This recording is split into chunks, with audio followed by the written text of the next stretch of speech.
2022 proposed district budget hearing as required, May 10th at 6 o'clock. I'm going to take you through the budget like I usually do each year. As always, throughout the presentation, I'll give you some information on how to email questions in. If you have questions after the hearing tonight, feel free to contact the district office, and I will certainly help you with any questions or concerns you may have regarding the budget. So with that said, I'll get this started. As I mentioned, public questions tonight. If you have any during the presentation, please email our district clerk, Mrs. Karen Sheets, at ksheets@westcanada.org. Again, in the future days beyond the meeting today, please contact myself, the superintendent, in the district office at 845-6800, and I'd be happy to discuss the budget with you. Want to do a few introductions before we get started with the presentation. I want to introduce our members of the board who have worked really hard on this budget throughout the last 6 months and putting this together for you tonight. Our president is Sean Schultz. Our vice president is Jessica Bartlett. Our remaining board members are Mr. Pete Kemmler, Mr. Carson Marco, Ms. Janine Lynch, and Mrs. Shauna Michael. Our West Canada School District Central Administration, DJ Shepherdson, Superintendent, Ms. Kelly Crossett, our Business Manager and Treasurer, and Mrs. Karen Sheets, our Confidential Secretary and District Clerk. Our Building Administration, Mr. Glenn Broadbent is our Middle School, High School Principal, Mrs. Corrine Holmes is our Elementary Principal, and Mr. Ed Doherty is our Director of Special Programs and Athletics. So I want to start with our budget themes, as we do every year to get our outline set for our budget. Right from the get-go, we try to look at our current programs and do everything we can to maintain those programs and the opportunities for our students here at West Canada Valley. We look to seek efficient strategies to improve our programs. So as we evaluate our programs, we always look to those programs to see what's working, what's not, where can we get better. Those are things that we reflect on almost immediately after this school year is completed and we start to get into the next year. We want to create sustainable programs with a vision for the future. That's really important for us. When we create programs, we're always thinking about programs that we're going to be able to maintain in our budget, that we're going to be able to support with staff, programs that students are going to enjoy being a part of, and we want to be able to carry those programs out in the long term. And we need to be able to manage all of this during the current fiscal times, both in the short and long term. And certainly, I'll talk about this tonight, a little bit of unknowns when it comes to both the short and long term financial situation as a school district, as a state, and as a country itself. So a little bit about the budget process. Board meetings. We have 5 meetings between the months of December and April where we hold budget workshops and go over each section, each portion of the budget. Prior to those meetings, we have numerous discussions amongst administration that begin in the early fall, as I mentioned. As soon as the school year ends, we'll even start to talk about them over this summer for the following year, and we'll start to develop our projections, and we'll work with our business manager to look at where we see revenues and our projections in those revenues. Department meetings, our principals, our grade levels, our subject areas. We discuss the resources we currently have. We look at our grade alignments, we look at our enrollment, we look at our BOCES services and the support we get from them, what that's going to look like the following year, and the costs associated with those. And throughout that whole process, we put all of this together to reach hopefully that final step before taking the budget out to the public and on May 18th to the voters.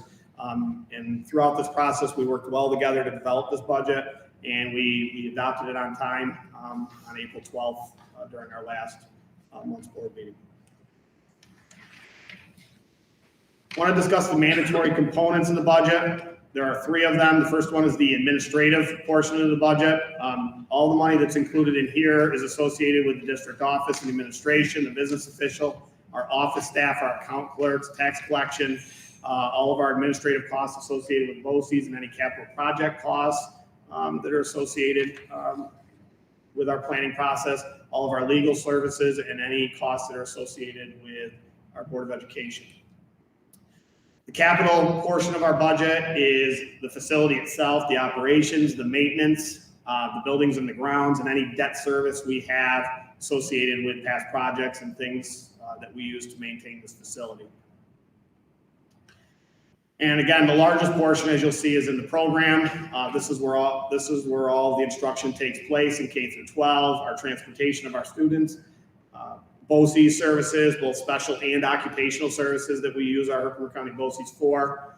Our guidance office, special education, our co-curricular, and our interscholastic sports are all folded into the program portion of our budget. So let me start to take you through some of the numbers for this year. I want to start with the first part of our budget, the administrative. We're looking at this year an overall increase of 1.98% or $39,975. These costs and this increase are all associated. You're going to hear this as sort of a theme throughout this budget presentation is uncontrollable, salaries, BOCES services, retirement contributions, and health insurance have been a part of that increase. The second section of this is the capital portion, which is our facility. There's an overall increase of 2.37% or $79,922. Again, most of this is related to uncontrollable costs that we have in our budget that we must fulfill: salaries, health insurance, and we do have some equipment purchases that we'll be making this year. We'll be trading in, let's cross that, our stake rack truck, and we'll also be purchasing a pickup truck so that we're able to assist in the maintenance of the facility here. In addition, we'll be buying an additional mower this year. Just the pickup. Oh yes, and the storage containers to hold some of our stuff. Thank you. Our program portion of this has just a very small increase to it at 0.12% or $16,694. Again, uncontrollable costs, salary increases. Some of the lower levels of increase are associated with decreases in our special education program costs that we had from the previous year. Our retirement contributions, our health insurance, and our BOCES programs. So we're maintaining pretty flat in terms of our program increases for this year. So our total expenditures, last year's budget was approved at $18,852,160. This year's adopted budget is $18,988,751. That is an increase of less than 1% or 0.7% this year. So essentially we have, as we had as part of our goal here, to keep this sort of flat in terms of any sort of increases going into next year. A graph of our budget summary. I like to show this to give you an idea of where we were and where we are. You'll notice the graph is flattening out as we get to the more recent years. Just taking you back, we've had in 17-18 1.5%. 18-19 is when we added on a project area that increased it a little bit higher than normal, 5.8, but in actuality, the actual budget was only increased at 2.2. 19-20 was 2.4, and 2021 was 2.8. And as I mentioned, this year is at 0.7%. So I've spoke about the uncontrollable costs. I want to just take you through what I'm talking about here tonight with those. Our special programs, we never know in terms of special programs, BOCES programs, services that we need to provide our students. We have an estimate each year, and with transfers and so forth, that can fluctuate a little bit. But again, the cost of those programs, fluctuate as well from year to year. Our state employee costs, which are provided to us, are uncontrollable. Our retirement system costs we get each year, Social Security, workers' compensation, hospital and medical insurance. These are all numbers that we weighed on throughout the budget process. We get projections, we get estimates, and then once we get closer to adopting the budget, we get more official numbers on what those increases are going to be. So the summary of the expenditures on our side, where does our money go? As I mentioned earlier, the program portion of our budget is where most of the money goes. 71% of it goes into that. 18.2% of that goes into the facility itself as the capital, and 10.8% of that is in the administration of the building. So our revenues, I want to talk just a little bit about those. Where does this money come from? The property taxes are $5,139,357. That is the local contribution of support toward this budget. Our other payments of $307,765. Those are associated mainly with the wind project that we have up there that we've received our payments from that increase slightly each year. Interest and penalties. These are penalties or late payments for property taxes especially. Our charges for our services are $68,900. These are related to estimated costs that are received through admissions, fees, charges, and services, and refunds through BOCES. Use of money in property. This is the estimated amount in interest earnings and the rental of our properties that we have on the district property.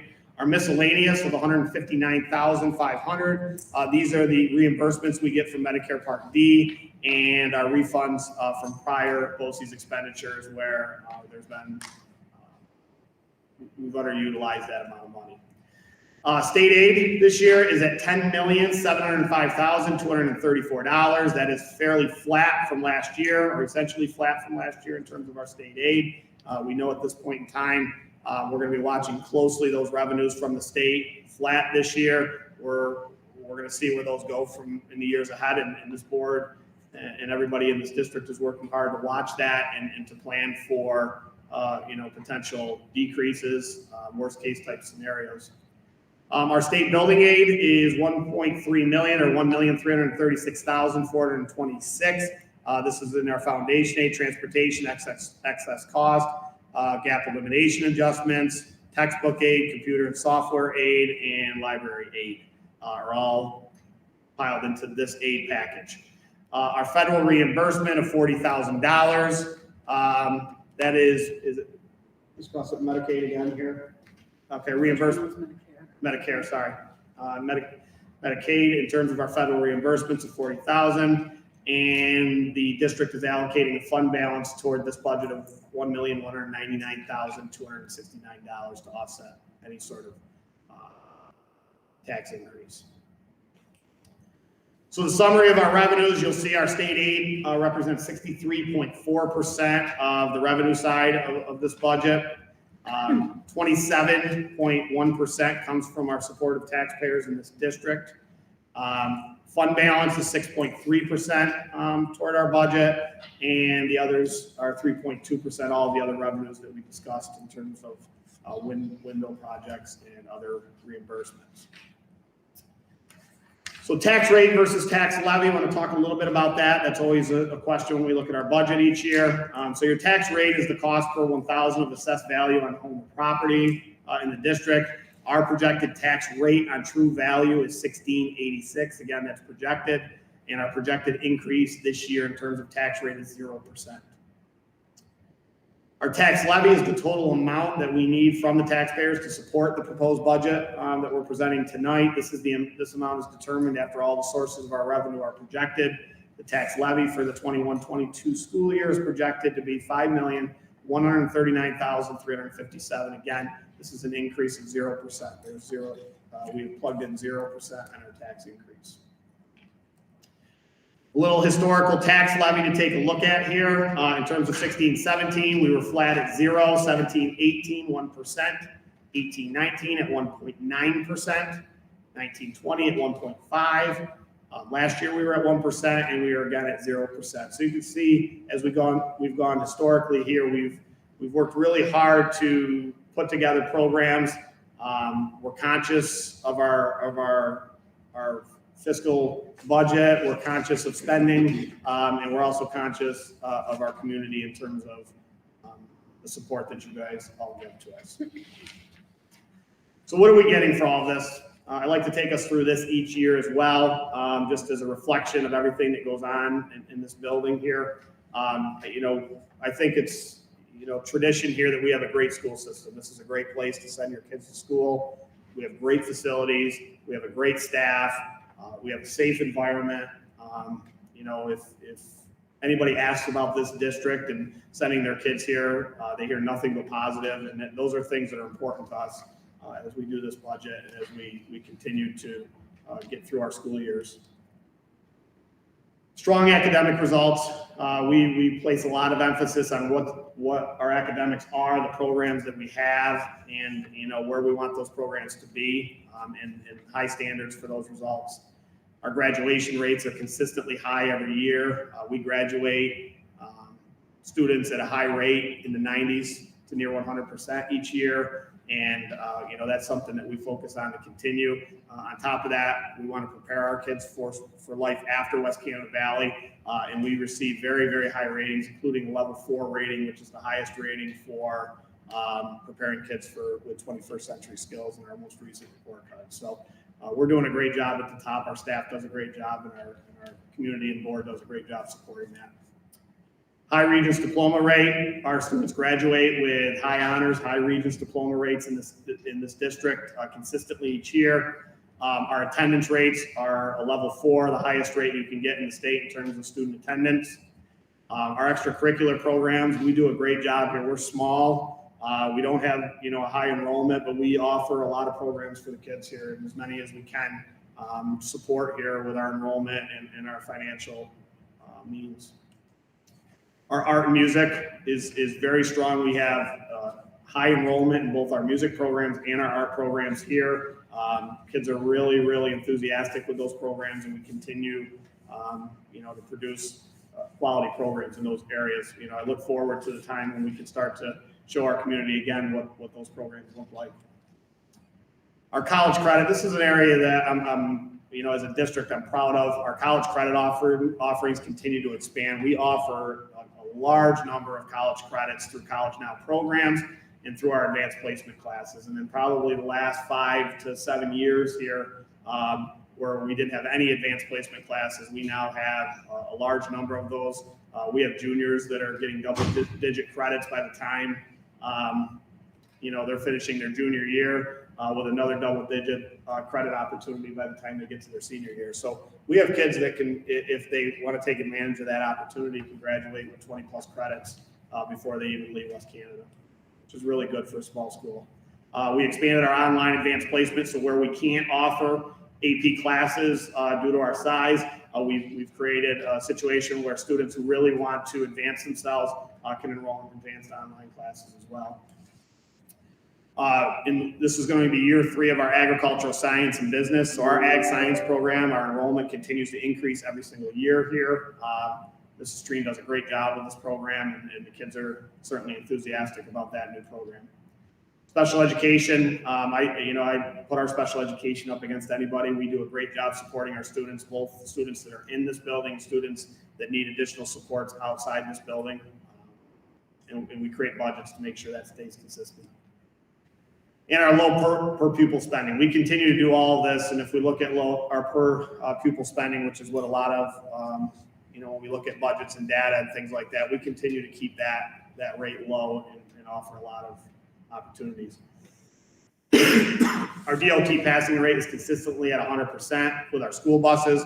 We do a great job maintaining our school buses with the support of our voters in our community. We have a great replacement plan, which keeps our buses in top-notch shape and keeps us rolling with those in the rural area that we live in. And our facilities, as I mentioned, are clean, safe, accessible facilities. We have great facilities here for sure. And dedicated faculty and staff. Our staff is committed to our students, especially this year with everything that's been going on. It's been amazing to watch the extra effort that's been put in by our staff. I couldn't thank them enough this year for all the things that they've done to try to support our kids during this pandemic. So are there unknowns? That kind of leads me into this. The budget, the spending plans based on what we know. We always, talk about that in April and May. This is where we think we are. We've always have to plan for changes or worst case scenarios. So it's not always an exact science here, but we've done a good job of projecting and planning for the budget ahead. Certainly the COVID-19 impact, both financially and programmatic. At this point in time, I don't know what next year is going to look like. I'm very, very optimistic that we'll be back here as normal as possible next fall. I continue to be optimistic as the weeks progress through. And I see that as being a real positive going into next year. But again, where this impact from a financial standpoint goes in the long term, we've got to keep a close watch on that for sure. And we've got to take a look at our programs and the support for our kids. I don't think the impact educationally will be known, for a few years here as we've tried to close the gap in some of those areas that may have been lost during the last year and a half. Our federal and state revenue, as of right now, if you watch the news, the state revenues are really just flat. They're looking to the federal government to offer the additional supports that are needed, and that's where it's at right now. There is federal money that is being released to schools. You may see that on the news. There's a lot of unknowns with the federal money and where that's earmarked for. But again, federal money tends to be temporary. So we've got to be aware of that being temporary and how we're going to handle that temporary money to support us in the short term, and then where we're going to go from there in the long term. What are our school reopening requirements going to be? I'm optimistic that we're going to be back rolling here next year. But with that being said, I would expect there to be requirements and mandates that we have to meet in order to do that. So over the next few months and into the summer here, we'll have to see what those mandates are, what those requirements, and whether there's any financial cost for that. This budget plans for those kinds of things in case we have to adjust on the fly for this. Transfers, registrations, that can turn into staffing changes or additional programs, things like that. Generally, we do a good job of preparing our enrollment projections and things like that, but in the pandemic times and so forth that are going on now, transfers and movement of students seems to be, especially recently, on the rise. So we need to be prepared for that. That can add significant cost depending on, the needs of each student that does transfer in or, on the other hand, transfers out. Equipment and system failure. Obviously, we have great facilities. We have a great maintenance program here. Our maintenance staff does a great job of keeping all of our keeping everything in our facility up and running. But there always are situations where we have failures that we have to spend money on, in our budget prepare us for the unknowns, and that just like you would in your own home.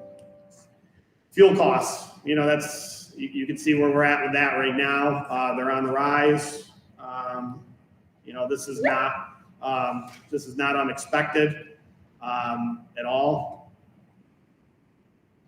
in terms of those increases, but we've got to be prepared in our budget for that to be on the increase. So the vote, we have to talk about this a little bit. Over the years, we've been really, really happy with the support we've received from this community. This school is an important part of this community, and I certainly see that. That's probably the most important thing I love about this community. But, in the end, the voters will come and vote and see where it goes. And if it does fail, I want to talk just a little bit about that. The district can put the budget back up to vote as is, so we can basically resubmit what I've been speaking about tonight. We can modify it, or we can go directly to a contingency budget, keeping in mind that this budget is essentially flat as it is. The district is required to go to contingency budget after a second failed vote. So if we bring it back to the voters for a second vote and it fails again, the district is required by law to turn to a contingency. There is one proposition. Hopefully everybody that's listening has gotten an opportunity to see their newsletter where we've discussed this bus proposition. This is something that's not new to our district. It's been very successful here. It's part of our 5-year bus replacement plan. This year, as usual, we have 4 buses that are 5 years old that are going off a predetermined trade-in value that they'll be leaving, and we'll be getting 3 large buses and 1 5-year-old small bus. And this will be not to exceed $298,505. Our aid ratio continues to be right around 90% on this. So the overall costs of this program are minimal. And in the end, we keep we keep a fresh fleet of buses out there for all the travel we do in this rural area.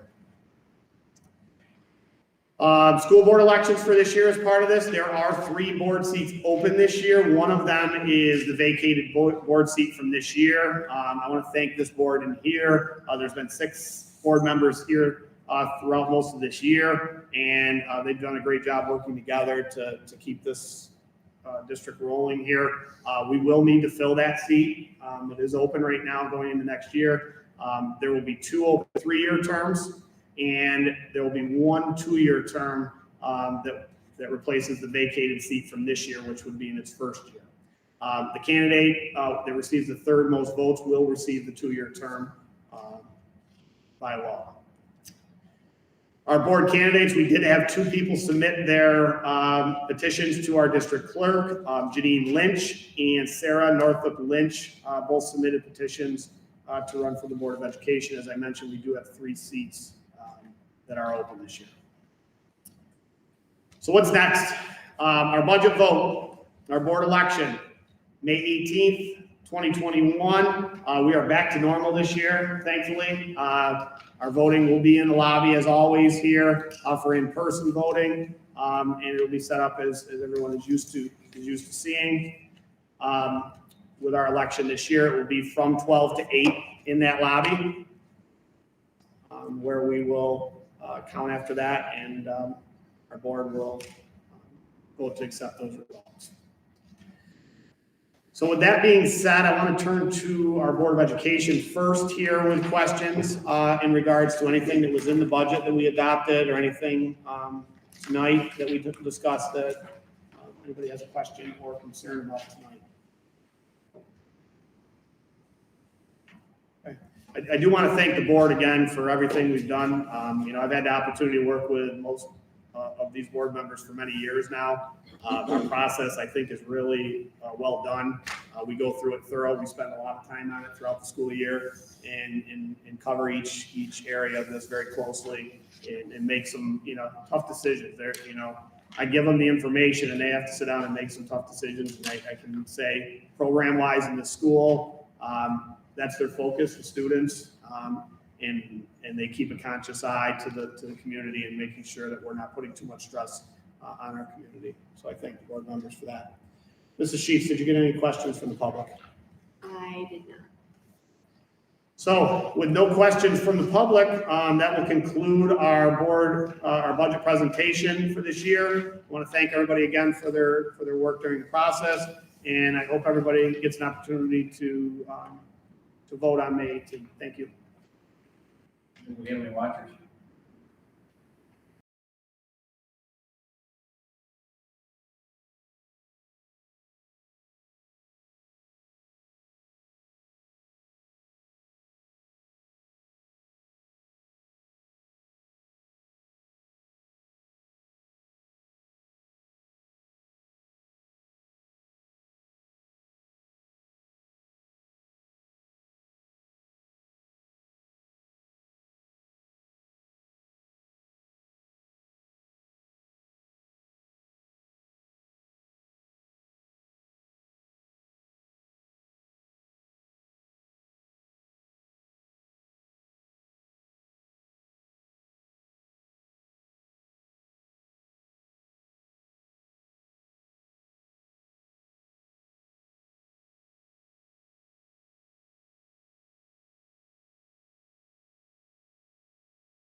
pledge allegiance to the flag of the United States of America and to the republic for which it stands, one nation, under God, indivisible, with liberty and justice for all. We'll turn this over for our special presentation on DJM Capital Project. Yeah, thank you. I want to welcome everybody tonight to our board meeting. I have some guests here tonight to help us through our discussion later on in this meeting in regards to the capital project that we're looking at taking part in the future here. I want to just kind of introduce who we've got here. We've got Mr. Bill Connor from LaChase Construction. I have Laird Updike from LaChase Construction as well. I have Mr. Jim Graham from Synthesis Architects, and I have Dr. Rick Timms from, what's the official name, Rick? Timms Inc.? Timms Inc., yeah, our financial advisors. So I want to take us through tonight a little bit of where we are in terms of the scope. I want to talk a little bit about some of the specifics that as a group we've been talking about in this capital project. And then I want to finish this out with Dr. Timms, who's going to talk a little bit about the finances that will go along with the scope that's here and allow our members of the board to ask questions to our project team, in regards to what they're hearing here tonight. So with that, I think, Bill, I'll turn it over to you at this point and let you kind of get started here. Sure. Thanks, DJ. I hope everyone can hear me okay. I apologize. I'm working on a construction site tonight, so if you hear some loud banging, I apologize. But DJ asked that I go through the scope a little bit. We'll talk a little bit about timeline, and then we'll turn over to Dr. Timms. Just a little background in terms of how we got to tonight. We spent a lot of time going through a variety of scope options. Jim and his firm do more of the design work, in very, very schematic form to get to that point. They turn that material over to us at LaChase, where we have a lot of estimators that specialize in estimating this type of work, knowing it's more at a high level scope at this point. And then once we have some figures to look at, then we turn over to Dr. Timms and his group, and they work on the financing piece that's unique to school districts. So with that, I'll turn over my screen here for a moment. Start driving here. I hope everybody can see my screen. DJ, can you see that okay? I can see it, but I don't know if you can expand it at all. I'm not sure they'll be able to read that. But they do have a copy of this in front of them as well. Is it better now? I just blew it up a little bit. Yep. Okay, great. So I know you all have seen this. And so I didn't really plan to go through each and every one. I thought we would just really talk about each building or area and ask if there are any questions. And then we could talk about that particular item, but we've worked quite a bit on a number of different items at the high school. And you can see these items come to a sum total of about $2.8 million that we're currently considering what we are calling the base project. And I'll follow up the end of this discussion with some alternates that we're also want to discuss further with the board this evening. But are there any particular questions regarding the base scope of the high school as it sits today? So as you look through this high school section here, we've gone through this a number of times in terms of almost everything that we're going to talk about here with LaChase tonight is in terms of mechanicals, electrical, and plumbing. So you're looking at lights, you're looking at our pool systems and our dehumidification system.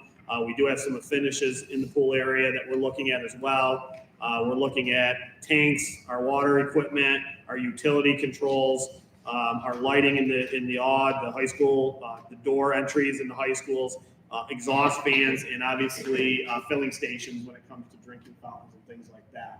So all of those things are in the scope of this project. And as I've mentioned to us in several meetings and so forth, we really for this project, knowing that it may be some time before we can have another project, take a look at what are these things we need to get done now in case we're not able to get back to this level of project for a number of years. So I'm sorry about that, Bill. I just wanted to jump in and talk a little bit about that. Yep, no, that's perfect. Yeah, it's more meat and potatoes kind of items, as I would call them. Things that really need to take place to keep the building operational for years to come. Any thoughts, questions about the high school before I move along? All right, I'll scroll down. There's less scope of work being considered at the elementary school. You can see the list there before you. The total value of the elementary school is just over $500,000 at that building. Any particular questions about the elementary school? A lot of it has to do with work in the stairwells. Again, gymnasium lighting and controls, water heater, utility control, exhaust fans and new fountains. So some of the similar work that we're doing at the high school, but over at the elementary school. Anybody have any questions on those items? We have gone through those a couple of times.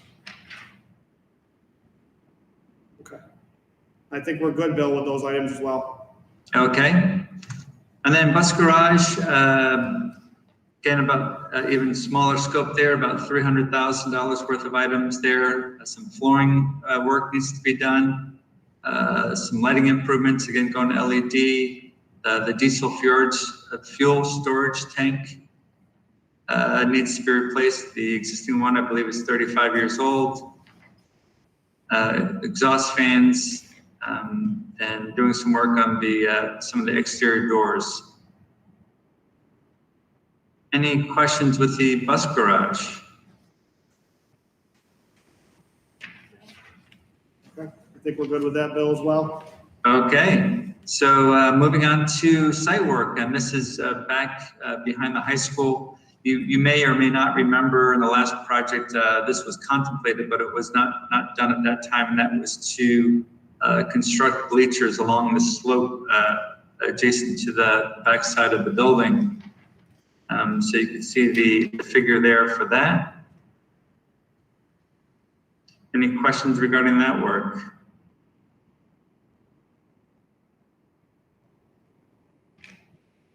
All right, I think we're good with that right now too, Bill. All right, so the total of the base work comes to, as you can see there, where my cursor is, about 4.4 million. And that's, I'll say all in, that includes all the incidental costs,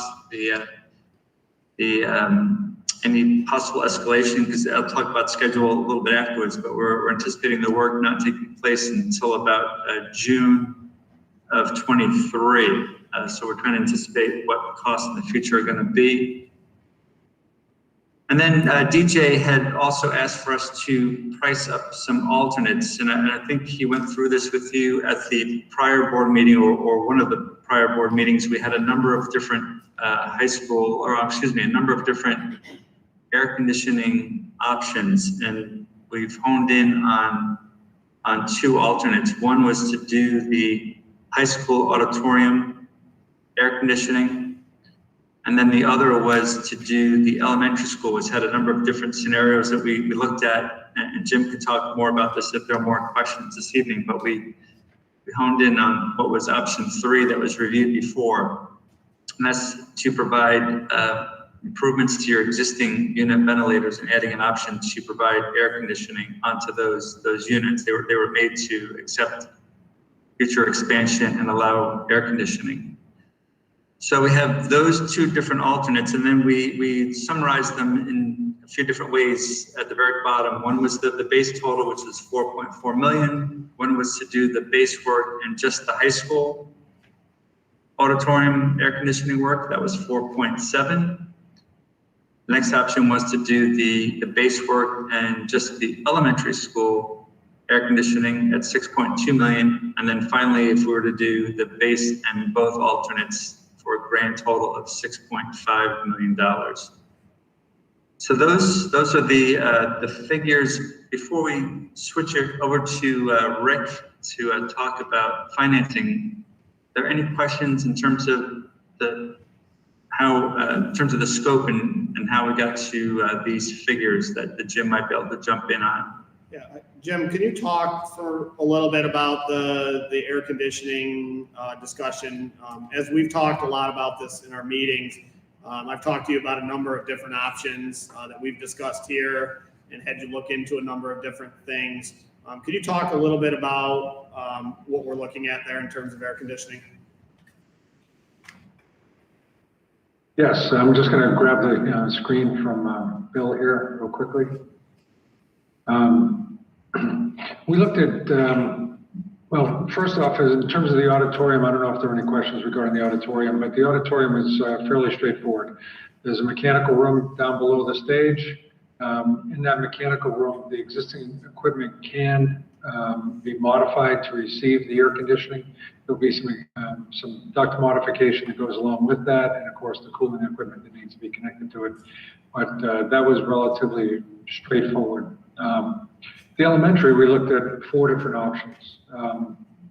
And of those 4 options, for the option that we're focusing on now, we called option 3, and that's retrofitting the existing unit ventilators that were installed in the last project. So 2016, 2017, modifying those to receive electric cooling.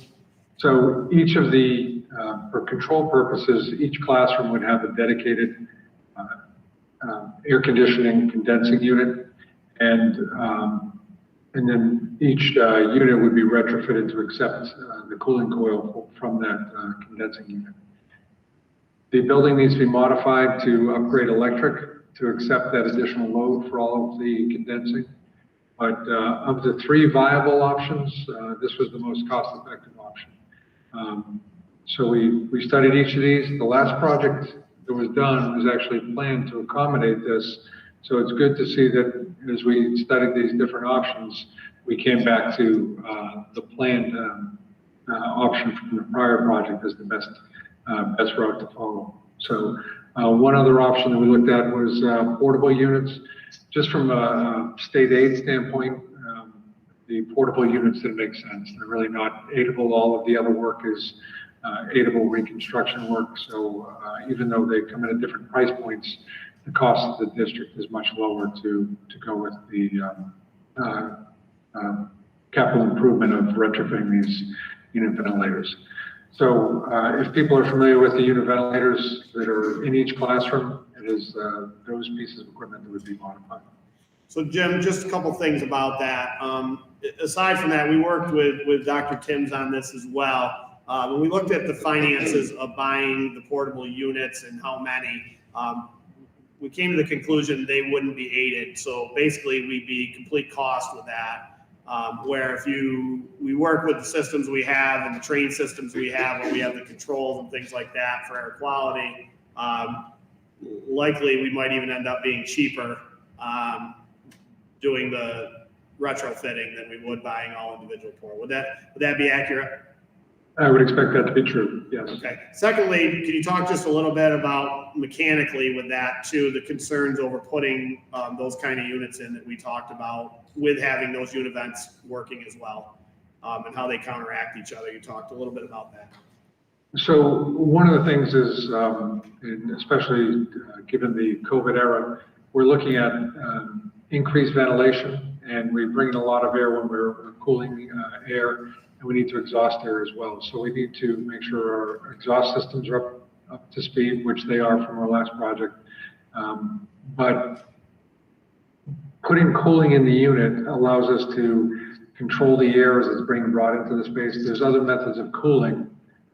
We could actually cool the air within the space, but then we have a hard time handling humidity. So humidity would be a big problem, obviously, in a school building with the amount of paper that's used. And also there's a lot of surfaces such as sheetrock and other things that we don't want to create a situation where we have a potential for mold buildup. So this system actually, there were 2 of the systems that were good candidates for air quality control, this being one of them. The other one would be going to rooftop units and bringing in chilled air from above.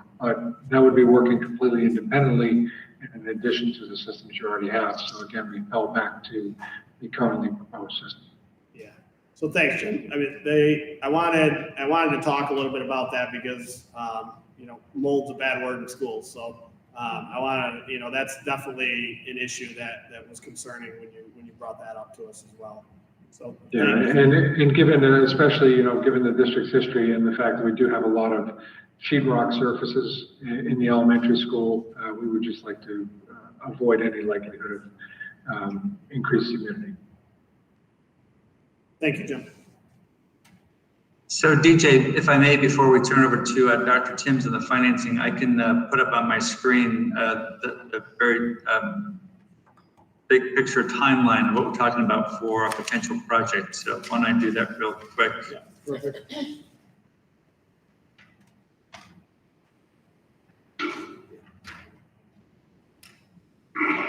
I hope you all can see that. So, here we are in almost June, so we're close to finalizing the project scope with a target of eventually going to, as you can see on the bottom of this page, a public vote in November is kind of the target. It doesn't have to be, but that's where the target is currently in our discussions with DJ and Kelly. And should a vote be successful, we would then enter the design phase, again, depending on how big the scope is, roughly from December to about August of 22, which we would then submit to SED around that time. For those of you who are not aware, SED has to review every school project that's being considered before we go out to bid. So that would happen in September until approximately February, which also has a financial implication of when your maximum cost allowance resets as well, which is in January of 22. And then we expect SED approval around February of 23. We would then go out to bid in spring of 23 and begin construction the summer of 23. And again, depending on the scope and size of the project, finish either the end of the year 23 or possibly into the first half of 24. So that's generally the timeline. It gets more detailed as we get further into the process, but that's kind of the path we've been trying to follow. Any questions on that? All right, with that, Dr. Timms, I'll turn it over to you. Okay, well, thank you. Let me get my screen up here and running, and let's see if we can get some of this data up here. What I'm going to do is I'm going to go over a couple of the proposals for you. This is, let me see if I can get the base one up first here.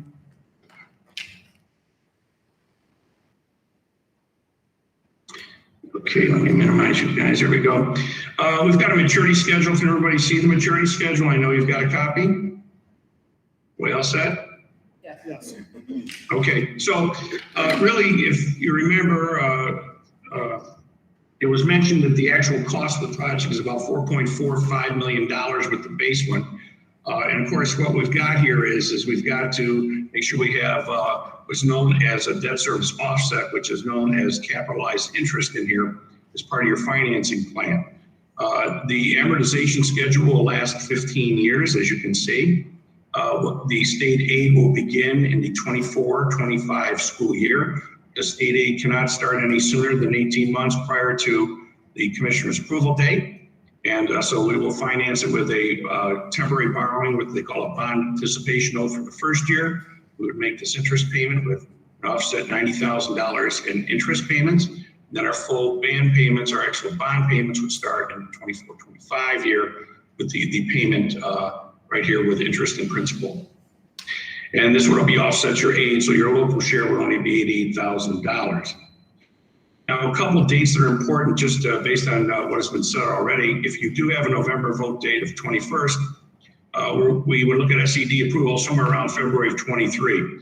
And we want to make sure that the what's called maximum cost allowances are reset. In other words, you get maximum aid. Right now, the capital projects you've recently done are subtracted from the maximum amount that SED will aid the district, but they will be reset in January of 23, and therefore you'll have open range in terms of aidability.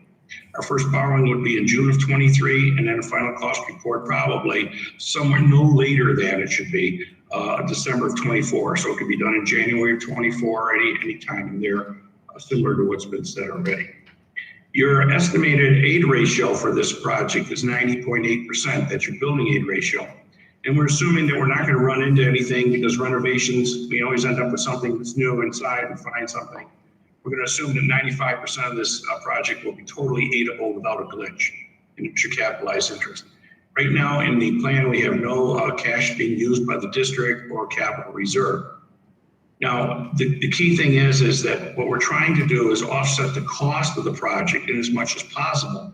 And we're trying to time it also. So here's that 23-24 year we're talking about.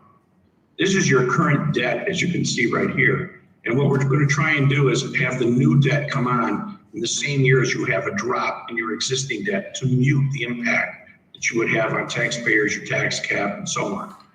But if we were to look at this in total, this project, the $5.458 million project, would have about a 1.16% tax impact at this point. You're not changing your levy going into next year, so that would probably be about accurate as we could probably get it. So what would actually happen here is we're going to actually bring in new debt right as this old debt is dropping off. There will be an increase in your overall debt. Obviously, we can rescale this chart, make this $1 million, and this would look minuscule, but we're trying to point out that the new debt will be larger than the old debt that's dropping off, but it will only result in a 1.16% tax rate increase. And then you'll have another drop off later by 2023 when the older debt drops off, and this debt simply remains until it expires. So we did actually do a tax base analysis. We looked at your district levy. We looked at the average marginal impact over all the years, which would be the part that would be the taxpayer's responsibility, not covered by state aid. And then what we've done is we've actually looked at each town inside the district and calculated that it would be $19.67 on a $100,000 home. Now remember, it's not an additional $19.67. It would be $19.67 more the first year, and then that amount would continue without rising until the debt would be paid 14 years after the first year. So are there any questions on how this would work? Okay. All right, let me go to the scenario that we talked about with the alternates. Very similar. This scenario, obviously, now we've got a $6.69 million project because we have a little higher capitalized interest because the project is larger. Again, it's the same scenarios. All the dates are the same. The building aid again would start in 24-25 school year and offset your debt service so that we could actually then minimize any impact on taxpayers. Again, this renovation would be aided over 15 years, and therefore you have a 15-year amortization schedule. All the dates here we have remaining the same. Now, obviously, you can change your vote date and it may change some submission dates and these types of things. But as long as we got this project, we'll say final cost reports done by December of 24, and it looks like based on current scope that could easily be done, we should be all set. The actual impact, just to show you the difference here, here's that drop off I was pointing to you again, and that's when the new debt would come in, so we would maximize the use of this drop off, this $30,000 to mute this increase. And therefore, we would end up with about $197,000 to $200,000 until the expiration of the old debt, and then would be back down even lower than the current local share. The impact of this in terms of taxes would be 2.25% based on your current levy. And so we actually did an analysis there. Here it is. It's the same analysis, only now we have a larger amount of debt because we have a little bigger project. And we've obviously changed the scale on the graph to make it fit. And you can see the old debt falling off. So this is like a temporary fixture for this set of years, about 9 years. And then we actually did the analysis on the taxes, as you can see, and it came out to $38.01 on a $100,000 house would be the tax increase. In other words, the first year the tax increase would hit would be $38.01 for a $100,000 house, and that amount would remain in your levy and in your tax cap. Are there any questions on how that works?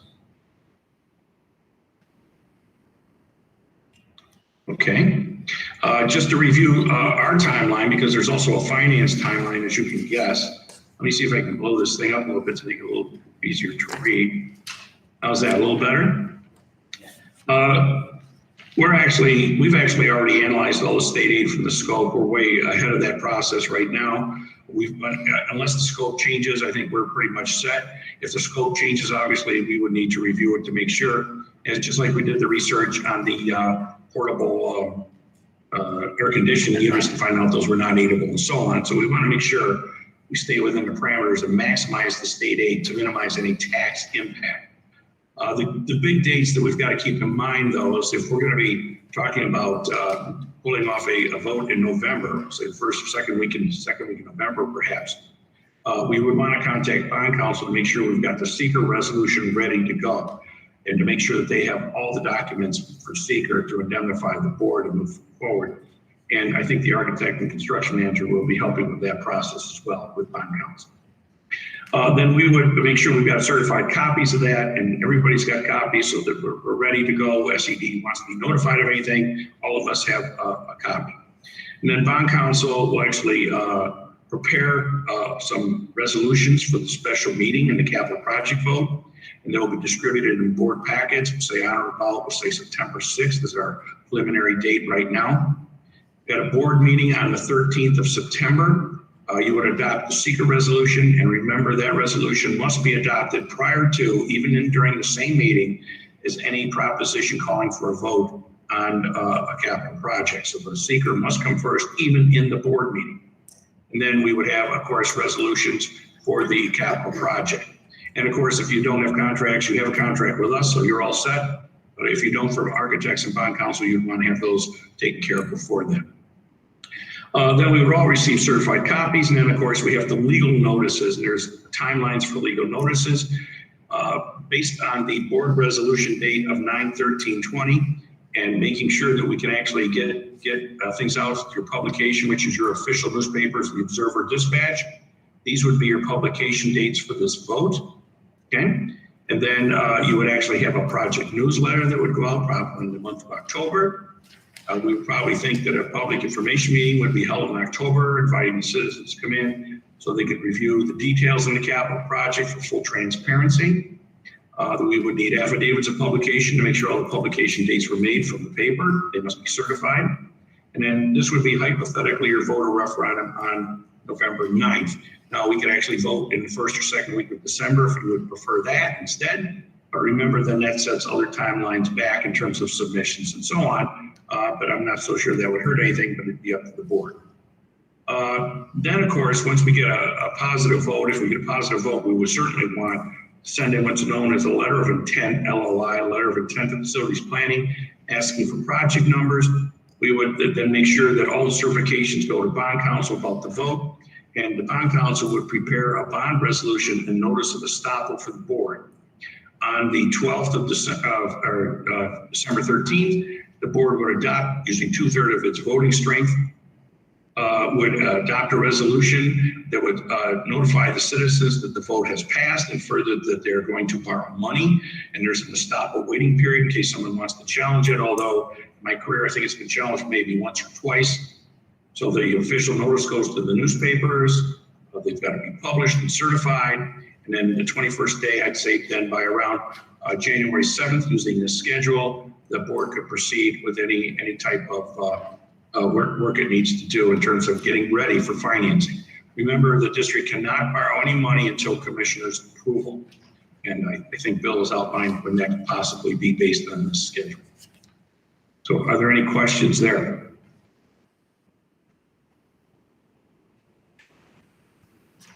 No?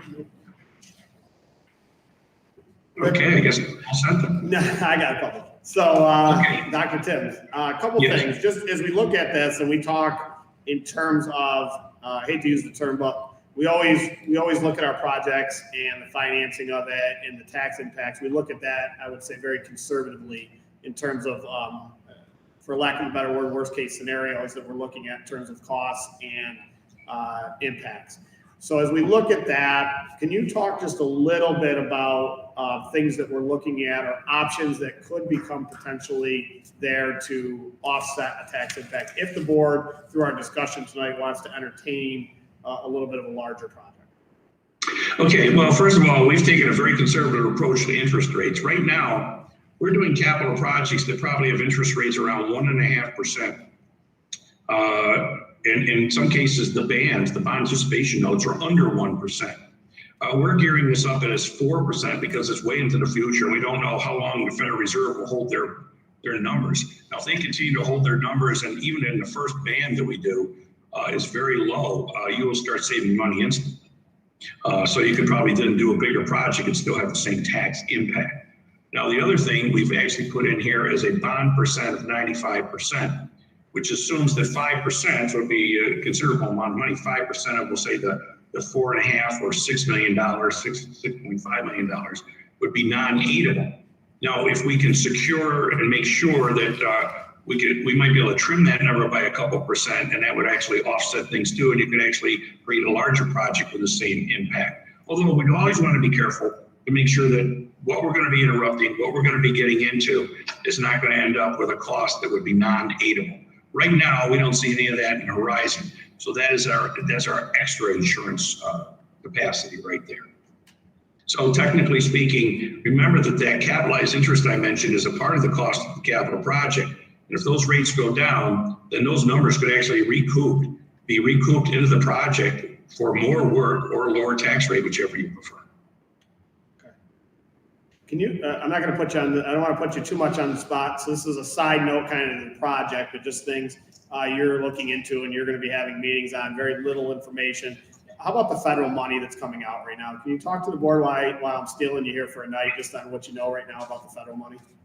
Sure. Just in general. Right now, Right now, we don't know the real rules and regulations for the federal money. We do know that portions of the federal money might be allowed to be allotted for certain portions of capital project work, which could include air handling units with filtration systems, things like this.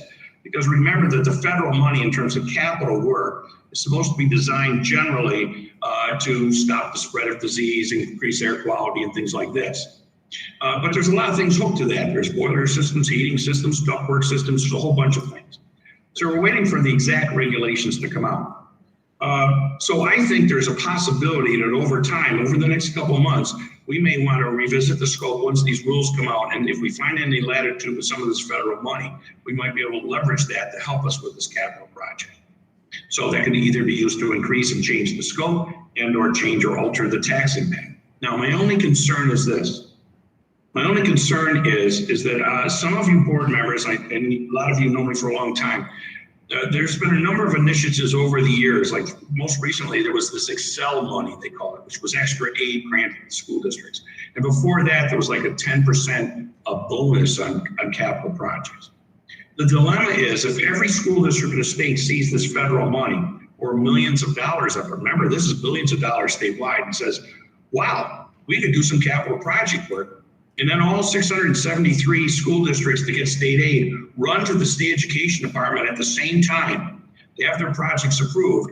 What I'm concerned about is how long it would take to get the projects approved. And then it may delay the project. So we'd have to consider that. Now, if it's going to be federal money and the delay really doesn't, quote, cost us anything financially and doesn't harm the project in terms of making sure the scope gets done in its proper, shall we say, order for economy of scale and efficiency, then we could proceed. But right now, there's no rules that have been set down in writing, guiding architects, finance people, or anything else on how to use this money and how not to use the money. Additionally, what I'm a little concerned about as your finance guy is, let's just say, for instance, they say, well, you could use $1 million for some of this stuff. And then we decide to use the $1 million. My question is, what's the rule when they're going to pay you back? Because we're going to have to use borrowed money until they do pay you back. So those rules have not been codified yet. No one knows what they are yet. It hasn't been revealed yet. So we're concerned about cash flow for these types of things. But there certainly is potential opportunity, but I don't want to get too far ahead of ourselves. We'll be looking for any opportunity we can get to either make sure the district gets more bang for the buck in terms of what it wants in its scope and or taxpayer help. to do the same thing. But at this time, there's really nothing set in stone yet.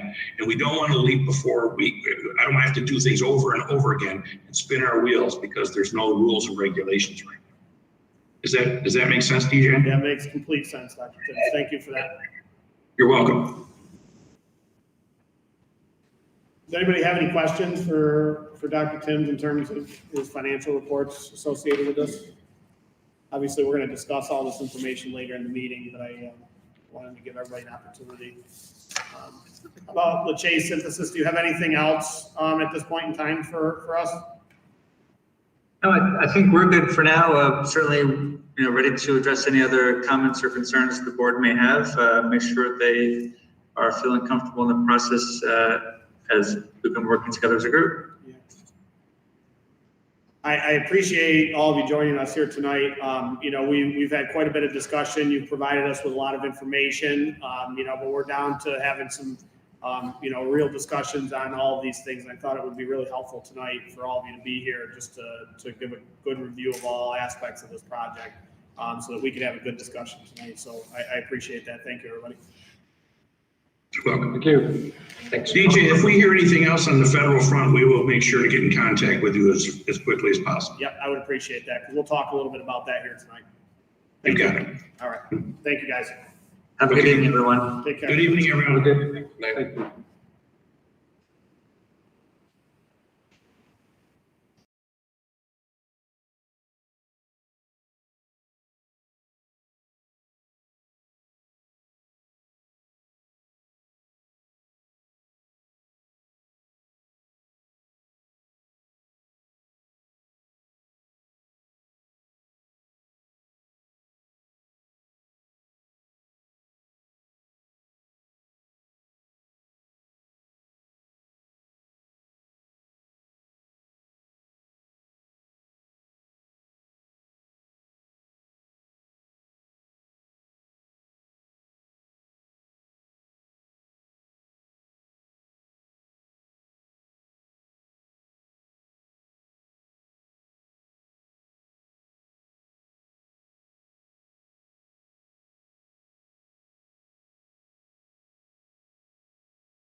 I also had the meetings for summer school, the program that we'll be running. We now have 14 to 16 students on the list for grade level, and letters will be going home to the parents in the near future here, probably within the next couple of weeks. And Tanya Schnabel is the literacy coach, has been working with grades 3 through 6 to create some units for novels, and that was based on our 7 and 8 teachers saying that they wanted the kids more prepared when they came up to middle school with novels. So that's what we're currently working on with her. Any questions? Thank you. Ms. Brockett? Yeah, so a few updates. Prom tickets are on sale currently. The prom's to be held June 11th at Hartselle Inn. We're going to do a grand march before with no parents, just students, and virtual treatment similar to what we're doing board. Senior trip is booked for June 9th. They're going to be going to Niagara Falls for the day and overnight. State testing is going on. The math state test, we finished the ELA for the 7th and 8th graders. The science is coming up the second week of June.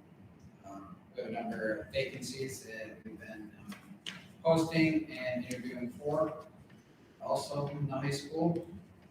We had our first set meeting to write our plan for next year. We have another one coming up May 26th. The final plan is due July 30th, I believe. And working on curriculum maps currently with Sustoya from CASDA. Graduation is going to be June 26th at 10 a.m. We have the 10th. We're still waiting on some guidance from the state as far as how many guests each school is. Other than that, it's about what's going on in the high school. If anybody has any questions on any of those or anything else. How many chaperones are going to be at the prom? At the prom, Currently it'd be myself, Mr. Kerr, our SRO, and then probably anywhere from 4 or 5 staff members. We're only looking at maybe 48 to 60 kids attending. So as far as adult to kid ratio, you're talking probably at least one staff member to every 8 to 10 kids.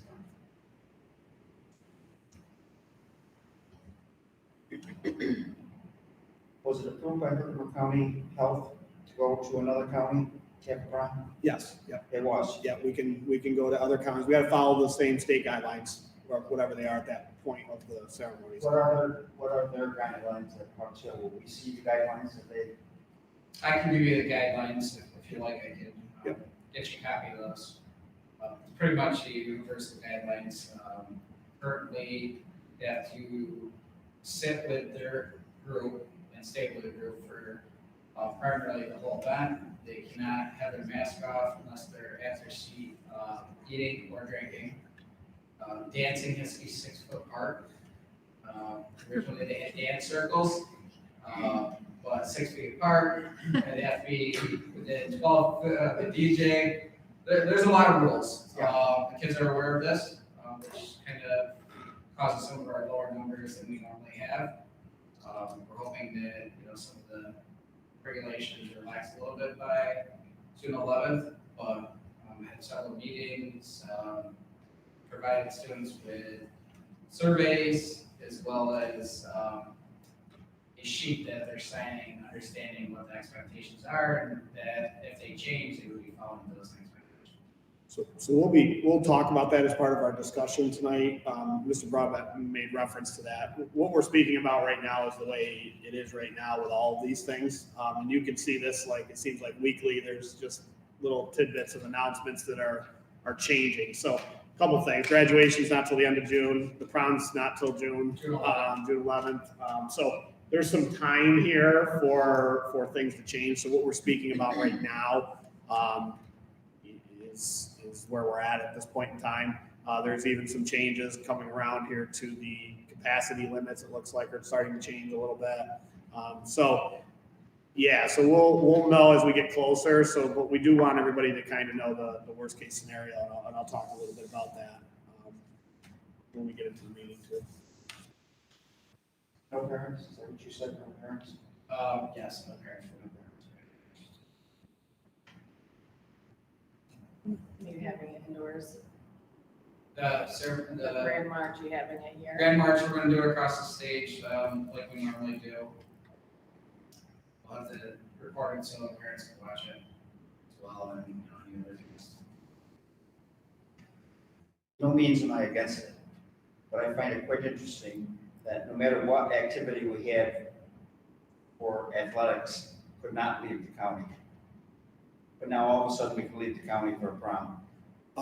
Right now, we're leaving the county for sports again too. So we're going to Oneida County for sports. We did during the winter though for the indoor stuff. We stayed in Herkimer County. It's just, Yeah. it's interesting Yep. how we change. Yep. Very interesting. No parents here, no parents outside either? I mean, No, the idea is to have the students come to the Grand March, be difficult to control. Yeah, I know, but I'm just saying, there's some parents that want pictures, everybody wants pictures in front of the school and all that, so you gotta try to make sure it's clear to these people, that's all. So we can talk. I'll give you an opportunity. Yeah. We always like the input. All right, and Mr. Doherty is not here tonight, and Mr. Ray's outside on outside of the field. All right, any other questions? All right, a motion to approve the consent agenda as presented. I have one question. Sure, Peter. Page 15 of warrants, I do not need an answer this evening, but I would like an answer. We have a game official. 1, 2, 3, 4, 5 settings. Nowhere is he near the other officials, the cost, way above. How come? Page 15, you said, Page 15, third one down. the one number is larger than the other ones. Yeah. Yep. his cost is much more than the others. All the others are the 110. This guy is above everybody. Why? Is that, sir, is it under, is it 49,526? Mhm. Yes, so you got 128.50 and then 158.50, is that what you have there? Okay, yeah, I'll get you an answer on The that. rest are all 110. Yeah. What did he officiate? Do you know what he officiated? No, I'd have to look into that for you, Mr. Schindler. I'll look into it. And when they do their, I know when they come into a ball game, they sign some kind of warrant or something, whatever it Yes, they is. sign, yeah. And most of them all have one game. This guy had 5. Why? All at once. Why didn't he claim this before? I'll have to look into that, I don't, Yeah, I'll check on it for you, sir. Is this for tracking? A track? I don't know. I'd hate to speak on it without knowing for sure, so I can look into it. was he stopped? Was he stopped? Do you think he was stopped? No, I was just wondering if it was for that. I don't, Yeah, I don't recognize the name, so, but I just thought it unusual that all 5 came at one time and they were higher than all the rest. I will look into that for you, sir. I have one question too. I probably didn't look at this till this afternoon. I just, bulk salt. I mean, town of Fairfield, we buy salt from them for the winter, for the grounds and stuff. Yep, for the sidewalks and everything. They build us once instead of. I just did, I don't remember seeing it before, that's why I asked. We bought from them in Michigan.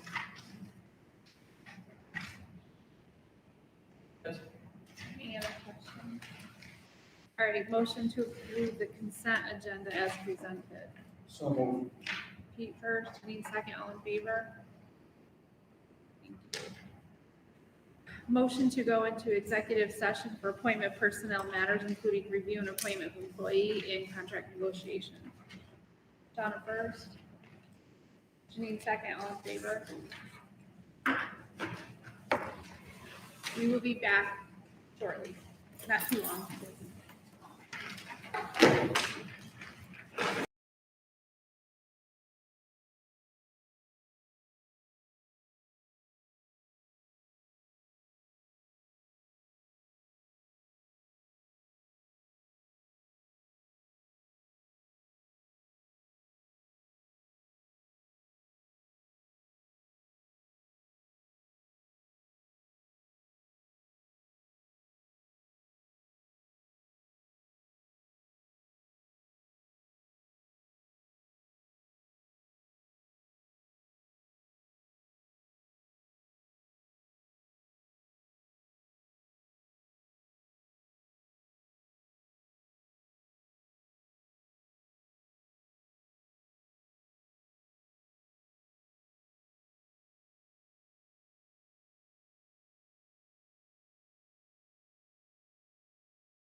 Going on to our action items, our personnel report.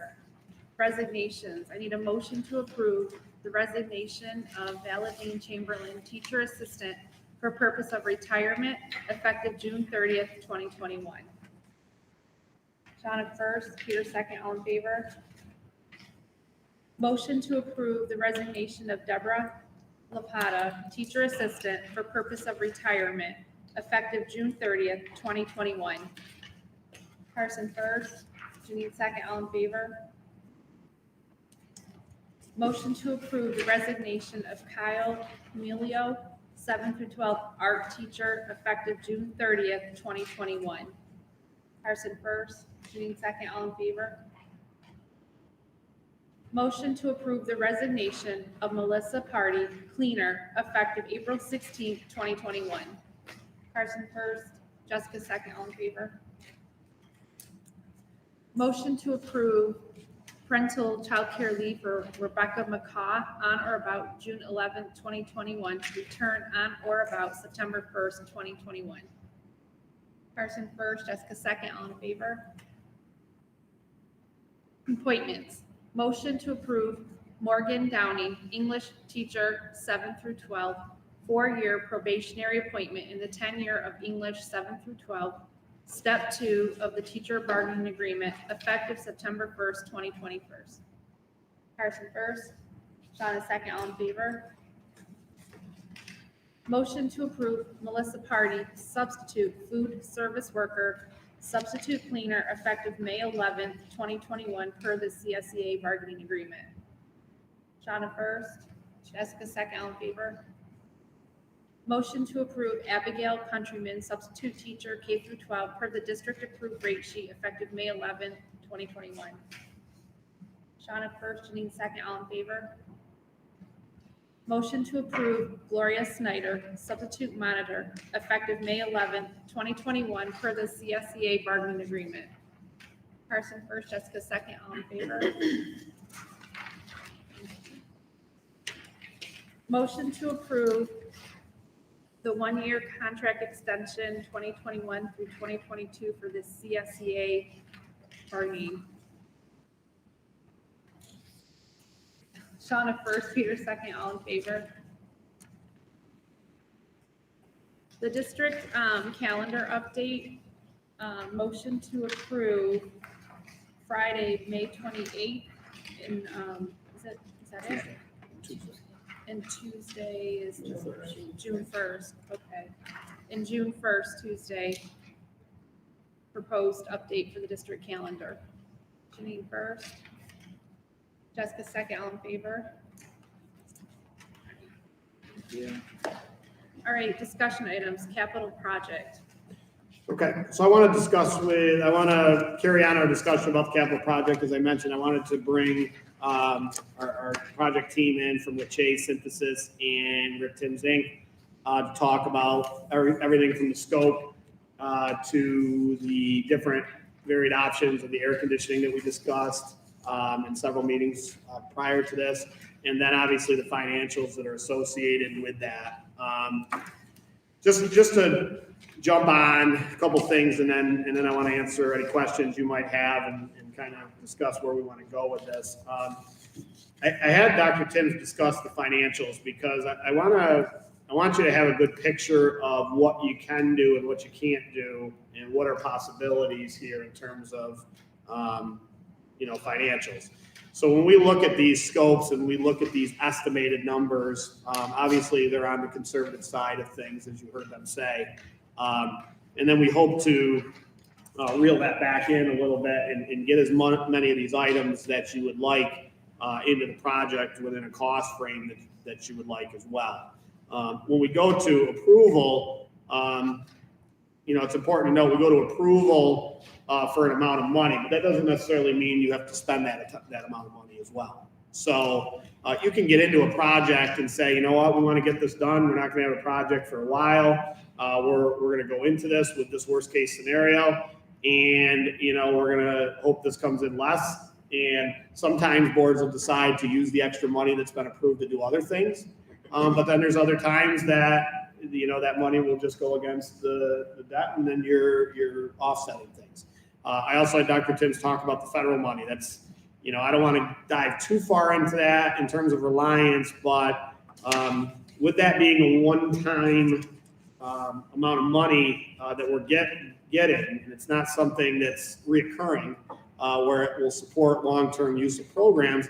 One of the things that superintendents are looking at is, and I don't want to use the word Excel, but is this things that we need to use on things that'll last for a long time for us, where we don't have to necessarily continually pick this up in a budget later on. So that's why you heard him talk a little bit about, the use of money for air quality and things like that. Now, we don't know everything about this yet, but when we look at, what you're trying to do with the air quality and so forth over on the elementary side, there certainly is a question of whether some of this federal money can be used in terms of facilities and things like that. Obviously, if that can be used in that sense, that takes off of what you're talking about in terms of overall project totals and overall impact. There's other ways to offset. You can, if we can look at, we don't know where our finances, and I wouldn't recommend at any point in time sending money, but you can look at, looking at fund balance and addressing some of the cost of that and offsetting some of that. So sort of like you do with your budgets. So those are just some things that we've talked about, but as you know, there's still a lot of unknowns with all of those kinds of things in terms of finance. So I wanted to give you a good picture of all that tonight, and I wanted to give you a good picture of all the options and things that are there. I mean, you really have, an estimated $4 million worth of, structural facility type work that you have in here that, they refer to as kind of the nuts and bolts of this place. You've got some bleachers out there on for the track and football field out there that is in this project. And then you've got some alternates, and we have included them as alternates, not as you would know it as alternates necessarily for the building project, but alternates for all of you to think about in terms of the air conditioning and the different options available with that. So with that said, I'm looking for some sort of discussion and thoughts on what you heard tonight. And, if you have some definite yeses and definite nos, where you want us to go with this at this point. DJ, what's the project that you said it's coming off, so this would replace? Cal, What was that? Can you talk a little bit about the project coming off? Is from What was that? $4 million project. So the catch with the $4 million project that's coming off in 2007 is it had Excel in it, correct? Yeah. So that's where you're losing a little bit of that drop off in the charts he's seeing, because that was sort of, for lack of a better word, free money that you didn't have to do in that project. So it's kind of how I'm referring to this federal money that's here. It's kind of just money that was there. So you didn't have really a debt to that because so you didn't have as much come off. So it's not a true 4 million to 4 million you're getting off here. So, regardless of what you do, even in the base, if you take everything that's on that base, if you don't want me to pare that down, you'd be looking at least a small impact in terms of tax, potentially in the worst case scenario of like 1.7%. Now, are there ways that could that number come down and we don't spend that and the impact's less than that? Sure. Is there some other ways maybe we could offset that? Sure, potentially. So again, you're looking at what the worst case scenario would be in terms of this.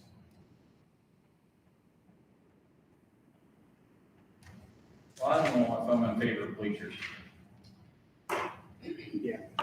I'm just, just my thought. We're going back to 8-man football again. Yeah, we'll be 8-man. Yep. How long before we would still have football? Yeah. I mean, it's been years and years and years. We wanted bleachers, so we wanted them in the last project. Yeah. Right now, I'm not for it. Yeah. The only thing I'll add to that as we get caught a little bit, I just want you to keep in mind the track. That's even more than football. There's still the track events and the sectional events and those type of events that we're holding here right now. Not saying that should change anybody's mind whether you want those or not. But you do have, we use it for that in the spring as well. So. Are they looking to use our track in the future for one of those big? Yeah, yes. Those big one. League meets and sectional meets, yeah. We haven't been able to do that. I mean, you have this beautiful facility back there and no seating. You know what I mean? You got beautiful grounds and you have no, bring your own chair. Yeah. So I like having bleachers. Would it be possible to have the soccer field out on the football field so it would be used? So years ago, when we started to talk about lights and things and those kinds of discussions went on and field turf, and when we were talking about all these costs and things, you know, we talked about that. So there's a couple things. Yes, it is possible. There's a little bit of dimensional issue because you're crowned a little bit with the football field, just a little bit. And the dimensions from track to track are a little bit different in terms of the size of the soccer field. It'd be a little narrower than our regulation soccer field we play on. You also add the added wear and tear to your grass field. A lot of times when teams use a field like that for multiple sports, especially in one season, it's a field turf where it's not getting torn up. So if you have 2 soccer games and a football game on that field in the same week, for example, you have a boys game, a girls game, and football game on Saturday, you know, you'd be, you know, depending on our weather here, you could do some damage. You know, you'd have a lot of maintenance issues. Can it happen? Sure. Even painting the field. Yeah, correct. You'd have different lines on the field, painting it, those kinds of things. Like most all schools do that. With grass, I believe so. Herkimer, their football field's on one side, soccer's on the Oh, opposite. is it? almost always when you have field turf and lights and things like that, it becomes like the central field for everything. Yeah. When you have grass, it's tough. I mean, you wouldn't see, not to say there aren't any, I'm not saying that. You know, there may be able to find it, like, I'm just cautioning Sometimes they you, don't even practice on the game field. right, to try to keep it in good shape for Saturday. We use the practice fields well during the week, as much as we can when we're doing drills and things to stay off of it. So, you know, grass fields are tough, you know, especially up here. What makes this tough is we're trying to put something together that really won't come in 2023 and trying to predict what the cost is going to be then. You know, that's the hard part. Yeah. But he said a 4% interest rate right now, just he put in there, which is a lot more than potentially could be. Right? And then for the air conditioning for the third option, did he say that promotes mobile No. or eliminates? the So we went in, possibility? I looked, because obviously on paper last month, the most cost-effective way to do it is to buy, they refer to them as portable units, but they're those mounted units that are in each room. And then you talk about whatever, that sort of thing. So I had them look into that, and I had Rick look into that. So first thing is you can do that, and you can get costs and we can go that route, but it won't be aided because it's a portable. So that's what we wanted to find out first. Will you get your 90% aid back on those units? And the answer is no. You're going to pay those straight up costs, whatever it costs to do all of that, basically. So that's the first thing. The second thing is with us being required, and you mentioned this in the discussion, to bring in so much outside air. You're because we're required to do that. We're like in your house, you don't necessarily have to do that. You close your windows and you put the AC on. We're still required to bring in all that outside air. So if we're bringing in a whole bunch of outside air, fresh air that's humid, and we're counteracting that with the air conditioning, you're going to create that moisture and things like that in a school. The schools are just under a different requirement in terms of bringing in that fresh air, where at home you wouldn't necessarily. So there was two big pieces of that. Not really. In the end, Dr. Timms, I was talked to him a little bit about that. Obviously we don't know officially what the costs or everything will be, but by the time you aid what we're talking about in option 3, and you pay the straight up cost of something else that's not aidable, where are you going to be here? You might be cheaper with the aid piece of it. So that's where that all came about in the discussion. So the other option was more expensive. That was to basically disregard everything you had done and put new units in and so forth in the classrooms, which wouldn't make any sense at all after you've already installed all those new units in there. But what we did a good thing of is we didn't pay for it the last time, but we installed them with the ability to upgrade those to the AC. So that's really where this became, the option of choice here, if that's where we wanted to go with that, which all would be controlled by all of our normal control systems from training here. So What's been the history here on projects? Has it been consistent, the 4-7-4-7, or? our last one was maybe. Yeah, the last one was 7. Just under 7, and then the one before that was 6. We We had a 4 and a 5. Since I've been here. Okay. And then the last project, the parking lots and all, that was still a capital project as well, right? Yep, sure. That's tagged on to the. Yep. So when that one's finished paying off, You'll have another one. You'll have another This one, one yes. will So when you stop. looked at that drop off in 2033, 34, I think somewhere in that's from there, the, that would be your next potential opportunity do to another one. do another one. Yeah. That's 2020 was finished. Yep. And that's the project we just finished. 33.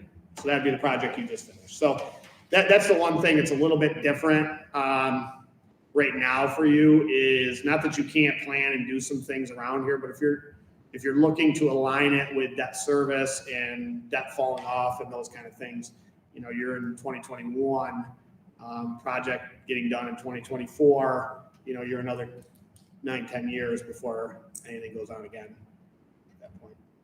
That's why I really felt it was important for us to dig in here at this point and make sure anything that would potentially age and cause issues for this district during that time we needed to address right now.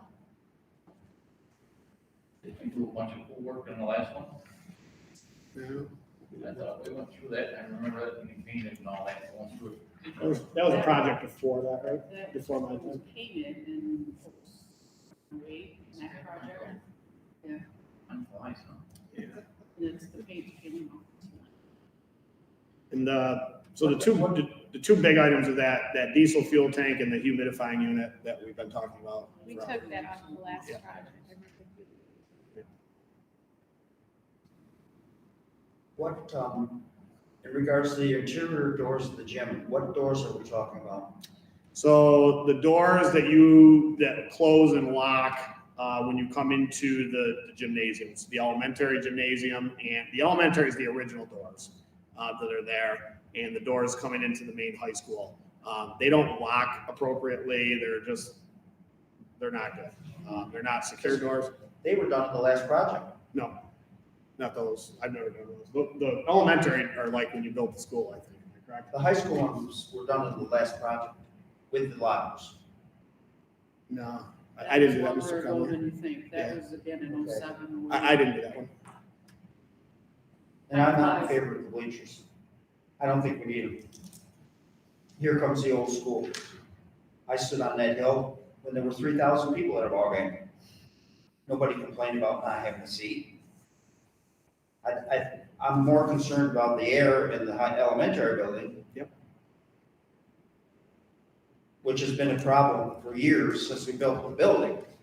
Could we do, We're not as big, I mean, 500, that's a lot of people, we got 600 kids here, Yeah, we can see 500 before. Is We're gonna there, have a band out there, is there gosh. a drawing of what they're proposing? or- Yeah, so the drawing is pretty simple. They would be built into the hill, so you'd walk the cement that's on the top and you'd walk down into the bleachers, and so your whole hill area in front. Now, where Carson's mentioning this right now is how big you want to go. So it's just about the width of this thing. You know what I mean? So you start in the middle and you work your way out to however far you want to go and how many seats you want to have. Keep in mind, you've only got the space between the cement on the top of the hill and the fence on the outside. So there's not a lot of rows in terms of the stadium seating that's there. So you have to start going this way pretty quick to get any sort of number. So can they be shrunk to cut costs? Sure. Sure. I mean, you could say, well, we don't need that big of a bleacher. What would it cost, to have, a smaller section? 40 instead of 60. Right. So I think you'd still have a lot of people stay up top. bring their chairs. Yes. because we could always put the bleachers down as an alternate, and put the air back in and right? Is that a possibility? Sure. Like I- last budget or last project, like we said, things came in at a lower cost. We had some money, so that's how we got some other things done. Yep. And that's an idea. Yeah. So I yeah. agree with Mr. Conway, I think the air, more important than bleachers, if we had to pick. Right. I would pick the air quality and cooling down than bleacher. I agree. Is the yellow number system the ranking system on the left-hand side of the sheet? No, I think those are just items. That's not. Because I thought we had the air conditioning above No, the elementary above the high school. I don't even know what that number system is. No, that's just the number system on the original list. Just where they were listed when So things went out. It goes from like 3 to 5, so number 4 was taken out. Yeah, so it's not a ranking if that's what you're asking. Okay, because I thought the No. elementary was No, first before the. no, no, it's just by building. There's no ranking really there. Realistically, how many days were you using air conditioning? 10 days a month? I don't know, I'm just gonna throw some figures out there, and $1.7 million, and you're gonna use it 30 or 40 times a year? So here's what you've got on the elementary side. So, yeah, so to be honest, probably your most use of the air conditioning would be the return to school in the fall rather than Turn it on now. in the spring. The only difference is that we do have, the only difference I would say from previous discussions, you obviously have the staff that's there, but you've been of recent years here bringing kids in the building in the summer to use the facility. That was something that wasn't done in years past when we had summer program here. So that would be the only change to prior. So I would add a few more days to that, knowing they're going to be here during the summer for that. Mrs. Holmes, this summer, for example, they'll be here 3 days a week. Yeah, for 6 weeks. 3 days a week for 6 weeks. So that would be this summer's example. And approximate total of kids that would be here, not that it matters. 45. About 45 kids. Yep, 45, 50. So I just want you to keep that in mind in terms of those kinds of things. But yeah, I mean, the hottest times here are obviously over the summer and then into that early fall. Yep. Hottest time of the day used to be 1, 2 o'clock. Yeah. Now it's 4 or 5 o'clock.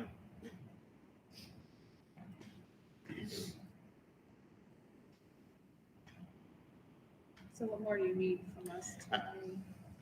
I don't know if I need a lot, because I still have, I guess the question would be, you know, are we good? I guess I need to know that we're good with the base project that they showed to you, the base scope at 4 million plus thousand, which is all those items. Well, I take that back. Part of that 4 million is the bleachers. So that's another, what do they have on the list? Is that 500,000? Yeah. So you got about 500,000 listed on that total of 4 million in bleachers there. So you do have that part of it. The AC totals that you have are outside of that number, which gets you into the 6 totals when you're doing Well, we that. could put the auditorium up in place of the bleachers, bring the bleachers down as an alternate based on whatever comes into the project. Then the other big discussion is elementary, what we want to do. That's an idea.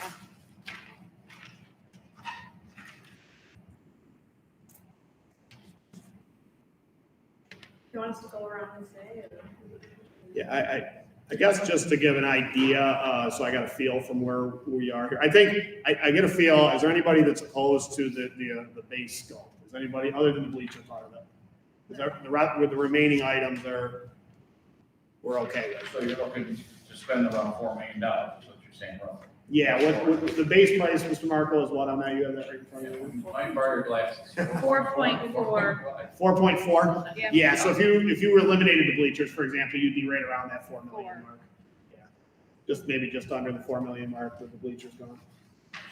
The other thing too is to think about, I know we don't know the answers yet, but Is what, I'm sorry. I said, I know we don't know the answers yet, but if that federal aid does come through because of COVID and diseases, there may be, maybe able to spend that on the air conditioning and not on the, help me out, teacher, that would be Yeah. money that we would have to. Yeah, loan. so one of the things that you wouldn't want to just completely eliminate anything tonight is where we're going with that. Where you might have a potential of, that would be another discussion. So if that came out and we got factual information, as Dr. Timms was saying, we don't know yet. I know he has a meeting tomorrow, and then Thursday we have another one on some of this stuff. Once we know a little bit more about that part of it, but I guess in terms of, would that change thoughts? Would we have a discussion at that point and say, listen, we're thinking about using, 1.3 million of the 2.3 million on upgrading the air quality systems in the elementary, which would be off of the project basically. So you know, and I don't want to get too far ahead of us with that because I don't want to sit here and say that's going to happen. So, but yeah, I mean, those are possibilities on ways to try to offset that. If we want to go after the bigger project and get all of that done, you know, that's what you go out to the voters for in terms of the size of the project and what we want to do. And then we work our way back from that to try to minimize.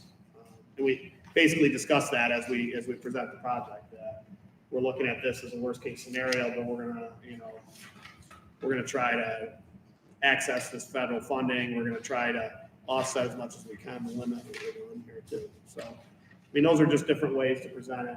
You kind of have to go out and you can change things and do some other things if there's extra money in the project, but you got to be careful that you're not changing the overall scope of the project. So something that's completely not in the project that you approved or had the voters approve, you can't just all of a sudden throw something in there.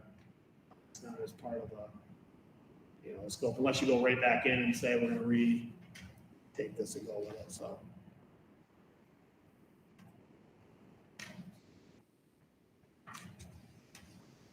So the question marks I have right now are the bleachers and the air conditioning is really, I think, because you're under 4 with the rest of that.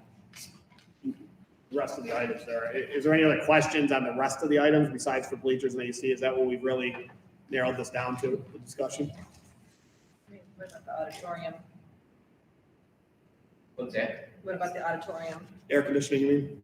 Yeah, I'm including those two, yeah. Two together? Yeah, like the air conditioning and, I mean, because you have a lot of end of the year, normal year, you'd be in here quite a bit. you'll be here a couple times at the end of the year. You have, you got your graduation day in here, you've got, your moving up ceremony. You do have concerts where we pack this in a little bit, so it's not always, where you're a little bit more non-COVID times, a little more congested and the air control and those kinds of things. So yeah.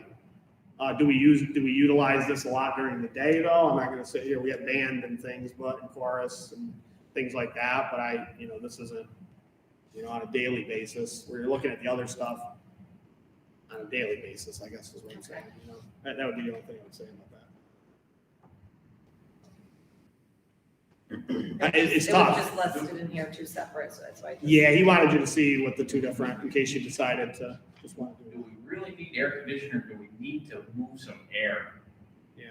What about some exhaust fans and stuff that blow some air through this place? So we replaced most of ours in the last project. We did the airflow study. We changed all the exhaust fans with the exception of a few that we're finishing up in this project to get those things through.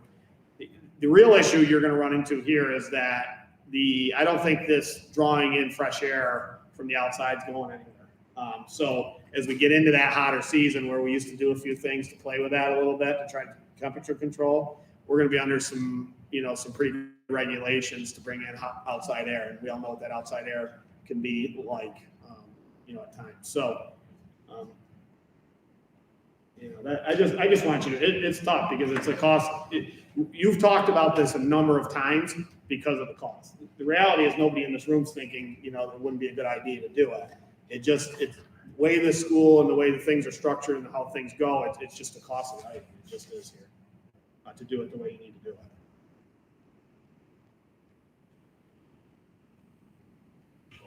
House in the middle of summer, you want some heat, 7 days a week. So you want to know what, if we're willing to spend $4 million or $4.5 million roughly? Is that what you're looking for? Yeah, anywhere from there all the way to $6 million. Well, if we go that far. I mean, his figures tonight when he was talking, he said what, I wrote it down, wait a minute. $18 roughly, is that right, 1967? Yeah, yes, on their base. $4.5 million Yeah. for $100,000 home, and then on for the other $2 million, all of a sudden it doubles, it goes to $38. Yeah. $2 million, so it's not a 2-for-1 deal. Yeah, basically, for is what sure. I'm saying. Yeah. You're only spending $2 million and you already doubled your increase. Yeah.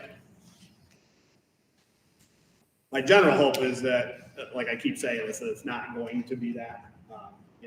But the problem is you're projecting out, like they said. You have to project out worst case scenarios on these things. Yeah. hope that it's not. And this was all right, but I wasn't impressed with it. You know what? I would have liked to seen some figures down the side of it. instead of That's, just a- I can get you that. I have all Just that. a big figure at the bottom. Yeah, I can get you that. That's on me a little bit. I wanted you to kind of talk big picture right there and start to talk about individuals on the items. The problem we have with the individual items is I don't want, it's hard to get, I mean, if there's things on there that are things that you don't want, just you don't think they're necessary, but I don't want us to get caught up too much in, those costs can be so foolish on the individuals sometimes on how they do it. They don't end up being there. So then we get into this discussion on this, I can't believe this costs this much and that kind of thing. Projects are just so weird. So I wanted you to focus on totals. Can we look at things to try to, cut costs in this thing? For sure, yeah. This was just the broad scope project. Do I think bleachers are gonna cost $522,720? No, I don't.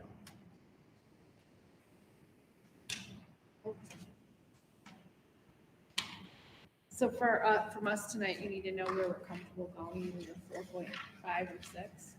Yeah, I guess, yeah, I mean, you're looking at, and I can go back and, are you looking at the potential of going base and you're comfortable with the base project? I know there's a couple that have voiced concerns in terms of bleachers. I could even go as far back as I'm comfortable with the base minus the bleachers.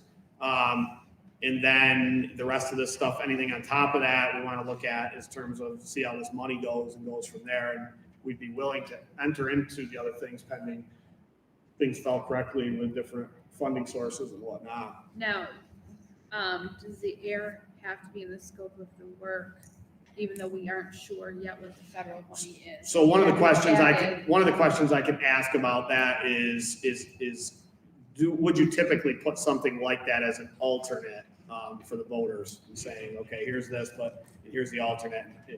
If you support this, this is what the impact of that will be and those kinds of things. Because what we could do is, if we kept it at base at 4.5 or 4.4, put bleachers as an alternative, air conditioning for the high school auditorium in, That's because what I it was is used a thinking. lot.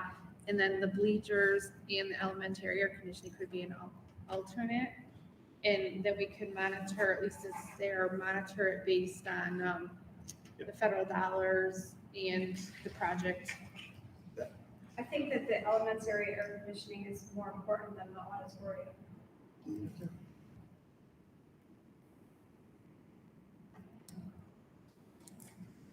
So then you're in favor of potentially going the 6. Well, I'm not in favor of those bleachers. Unless it So was it's still higher than the base, because that's at 1.7 and the bleachers are a 0.5 mil, so you're at 1.2. So you're at 5.7, 5.6, 5.6. So here's where I can go with this after tonight. I can probably confidently say that we're all in favor of this project at a mechanical, electrical, and plumbing base level of that project. The additional items of the bleachers and the 2 different air conditioning options are where the question mark comes and how we can leverage those depending on different funding sources and things like that. And if we're unable to do that or list them as alternates and things like that, we're going out with that base project of that, and the rest of it essentially gets caught at that point. Yes. So the stuff that's here, we're maintaining and Yep. we're keeping. Yep, at around To improve 3.9. it, Yes, Yep, and yep. anything that's new as far as bleachers, Yep. air conditioning or Yep. something. Additional that's- items. There you go. Yep. That's very. Is everybody comfortable with that? Yeah. With that? Okay. So the logistics of how that works is I'll have to do some work on, okay, and how that would work, but I at least can translate that and say, this is how the board feels right now. They're interested in all of it, but here's what they're prioritizing in terms of how this gets done At and this what can we point, do. we have to Yep. maintain what's here. Yep. Yes. Any other comments or questions on that then, before I move on? All right, I thank you. That'll help me a lot going forward. Thank you. All right, end of year commencement and events. Okay. Mr. Broadbent talked a little bit about this. I want to provide, it seems like I've been doing this monthly on different things. A few months ago, if you had asked, what events or what we're going to be able to do, I would have said we're not really able to do a heck of a lot right now under the guidelines that we're getting from both the county and state levels. But as you've seen in the last, I would say month and a half, things change pretty rapidly and so forth. So, Mr. Broadbent mentioned we're looking at, we've basically moved all of our end of the year ceremonies, our honors banquet, our pre-K, our sixth grade moving up, and our regular commencement out to under the tent. We have the tent coming pretty early on the football field, so we're going to be able to hold those out there. Currently, right now, there's a 200 cap on that. I know there's some talk about pretty soon that may be lifted as well, and a total cap of outdoor events. I know that was as late as last night on the news. I'm hearing some different. So we kind of put out that, at this point in time, we're pretty comfortable moving from last year where we had to have two different ceremonies to accommodate the rules to we're going to be able to have a 10 o'clock ceremony with everybody there. Now, where we go with how many people and the attendance of that, that's going to be up to how these adjustments all go at this point. And right now, it's currently at a 200 cap. One of the big things that did change, and I can't even remember if I spoke about this last meeting or it happened in between, is we no longer have to count the people under the tent. So where they were initially, when this 200 came out, included in that number, the people that are participants in that ceremony itself under there do not need to count toward the 200. Including board members and faculty. Including everybody like that, correct. So essentially, we're going to be permitted to have 200 people attend the event outside of that. So that's just one example of how things have changed with that. It could change again as we get closer. We're still, over a month away from that and so forth. So all of those events are going to be outside. We're looking into what we can potentially do with a sports banquet as well, and whether we can fit something like that in outside at the end there as well. Just again, when I say banquet, these are, the award ceremony itself outside. They wouldn't be our traditional banquet style. There wouldn't be any food and drink and those kinds of things, but it would be an awards type ceremony more so than anything. So that's the end of the year events. Mr. Broadbent mentioned the prom. We didn't think we were going to have that or be able to have anything like that, but they have loosened those restrictions. So you'll see that schools are starting to have that, the opportunity to do that. I can tell you that facilities around here are very limited. Some of the facilities are not even entertaining that type of an event because of the mandates that are happening. We spoke with the kids about what they would like to do and so forth, and we were able to secure a date there. Currently, the indoor max is 100. Again, that could change. Our prom is not till June. So yeah, we're down sporting wise. We're down to the spring sports being played right now, which are all outdoor sports at this point in time. We continue to follow the two per player policy that the State Athletic Association is basically releasing and checking people in at the door. Again, if things change and things loosen, and then we can adapt and adjust as that goes on as well. So we're allowing the one-day trip for the seniors. They're gonna go on a trip for the day. We are thinking about, I don't know how far Mrs. Holmes has gotten with maybe having the sixth grade before they leave elementary be able to do something for a day as well, to just try to grab at what we can do here. We've been, I think, as a board and myself, been completely open to not only following the regulations, but also open to those changes and going along with those along the way and trying to maximize everything we can do with that. So that's where we are at this point. I want to make a point here with everybody and anybody that's listening at home that everything comes with, under the regulations, some inherent risk factors. And when I say risk factors is we've seen some other districts and different things that have had some positive cases that have resulted in some cancellations of some events and some things that have gone on, or the inability to attend certain events that we want to go to. Obviously, the biggest fear would be some sort of COVID situation or a quarantine situation that would impact graduation itself. We've had some cancellations of some athletics. There's been cancellations of proms. There's just a lot of variables to that we're we're kind of tied to by the regulations. And that really doesn't, I've tried to say that to everybody, and this isn't an opinion question on this, because I can't give you, I'm not saying this is my opinion on things or how we should do things. These are regs that we have to follow. So we really, when any of this, the DOH calls us and we follow what we need to, or else, you're in trouble, essentially, so those are just some things we continue to do. So it's really important we know what those regs are, that we try to, as they get changed, present them to the public, let them know what's going on.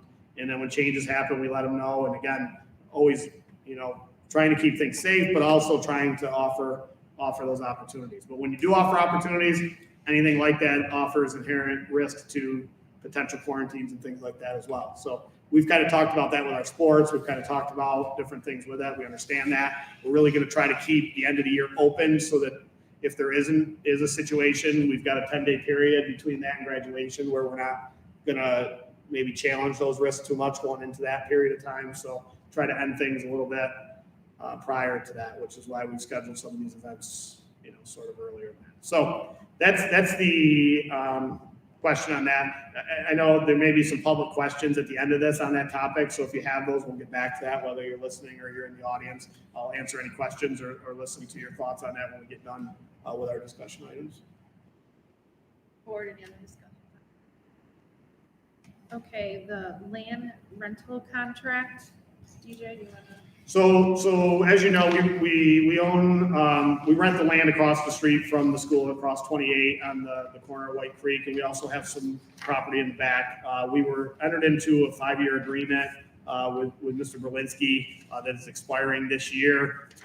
So in your contract that you have in there, you have the ability to extend this contract anywhere from 1 to 5 years. I'm bringing that to you tonight with a recommendation that we extend that for at least 1 year. And my recommendation would probably be just 1 year for that, to give this farmer an opportunity to work the land this year, let him know that he's extended for this year, and then it'll go back up to bid next spring. That would be my recommendation on this. I do want to mention and thank Mr. Berlinski. When we had the floods that went on here that affected so many people, it also affected some of our property and some of his rental. He came in with his equipment along with Mr. Ray and his crew and stuff, and we got that back to where it needed to be after the flood. So I do appreciate he's been a good tenant for us here. He's taking care of the land, and so I would recommend, he's had it for 5. I would recommend a 1-year extension on it for this year with the farming season beginning, and then we bring it up for bid next year. Do I have a motion to approve the 1-year extension of the current lease agreement with West Canada Valley District and Mr. Berlinski in effect till April 2022? Carson first, Janine second, all in favor? Okay, thank you. State audit, DJ? Yeah, so our state audit is completed. We've had our closing interview with the state auditors, and we've got some recommendations in front of you. You have a letter that's responding to those audit recommendations that we got from this. But before we talk about this in approval of this, I'm going to turn this over to Ms. Crossett just to kind of take us through what they talked about in that.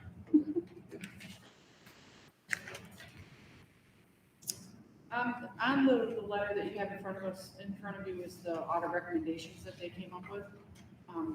Actually, before I start that, I gotta say that the audit team was very, very good. They were very cooperative. They were very thorough. They explained everything. They questioned everything. It was a good audit. On the recommendations, actually, all of these recommendations have already been corrected. Or tonight, when you adopt the policy, we'll correct the 4th one if you adopt it. It was all basically procedural stuff, and it's all stuff that we have done the exact same way for the 21 years I've been here. The other audits didn't question anything, but every auditor looks for something different. So this one happened to be, this is what she was focusing on. The first one is the auditing of the medical claims, the insurance premium claims. she told us about this in August, and September 1st, we had it corrected. We had it, it took several months for us to get it worked out between us and the claims auditor on how she understood it and how I explained it. But that has been corrected since September. She's been auditing all of them. And we're actually in the process with other regulations changing of how that has to happen anyway. So, recommendation number 2 is the online banking policy. We corrected that.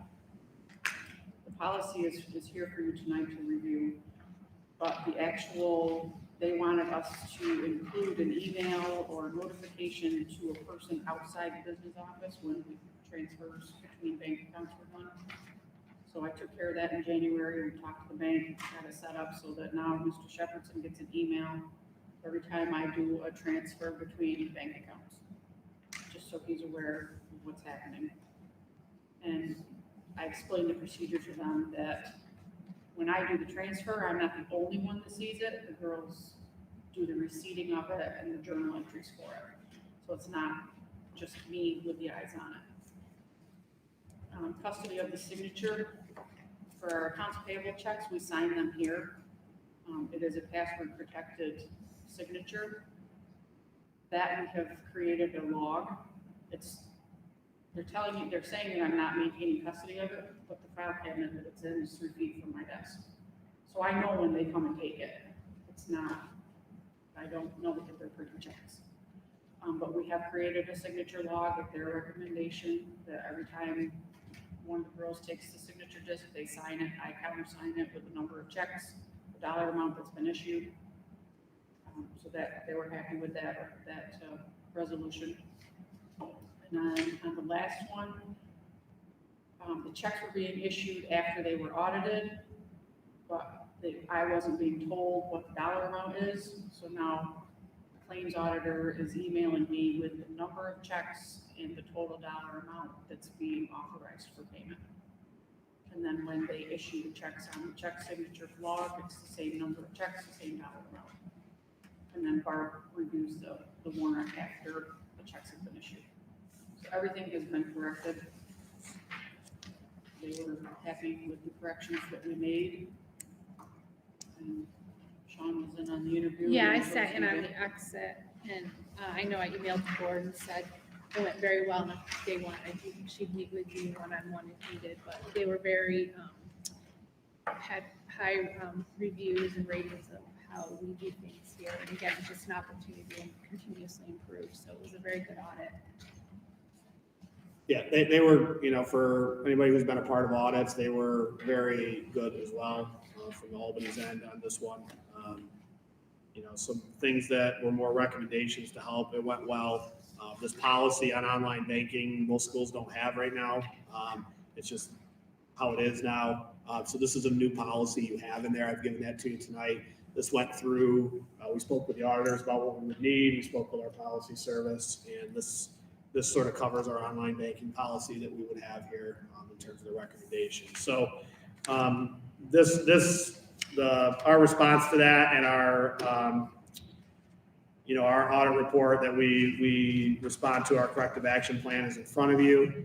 This will be completed after approval and sent in with the report that all of this has been done and everything has been corrected or updated to where it needs to be. So there's 2 action items that need to take place tonight if everybody is okay with this. That is the audit response that's in front of you that Ms. Crossett just took you through, and the 1-page policy that is 5510, accounting of funds. Is there any questions? Does anybody have any questions on the audit or anything that we talked about here tonight? For the policy, does it have to say that the email's coming to you? No, that was a separate thing. Nope. We went through this and had this reviewed, so we're in good shape.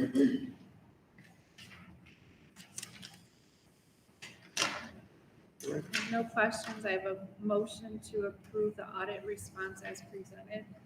Carson first, Janine second, all in favor?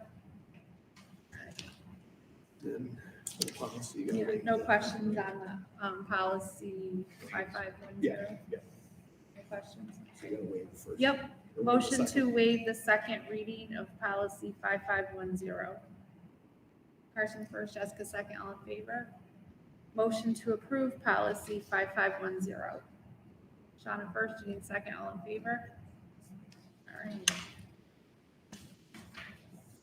All right, so announcements, budget vote and board elections, next week, May 18th from 12 to 8. And we should be here, what, 8:15, 8:30, board members? Yeah, probably 8:30. Yeah, I About don't eight. expect a high turnout. Yeah, about 8:30. 8:30. Yep, about 8:30, because the vote will end at 8, so about 8:30. Because we'll have to accept the budget and, You can come whenever you want. yeah, okay. Doors open, you can come hang whenever you want. Next Board of Ed meeting is June 14th. Okay, public comments. We welcome public comments that are related to our agenda. We ask that you be respectful of our time and that you state your name, where you live. Remember, you cannot identify specific staff, student, personnel, or board persons. If you want to address a specific situation, we ask that you contact the superintendent directly. So I see we have people in the public, so if you would stand up and maybe come forward with a little bit, keep your distance, but so we can hear you. My name's Perry Clark.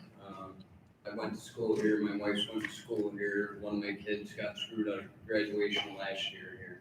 What you guys are doing to kids with these masks, I understand your guidance that you're getting, but there's plenty. You go to the Senate bill right now, just passed Friday. Go look at Senate Bill 416. It'll probably blow all your guys' mind. I get plenty of documentation on what you're doing to kids.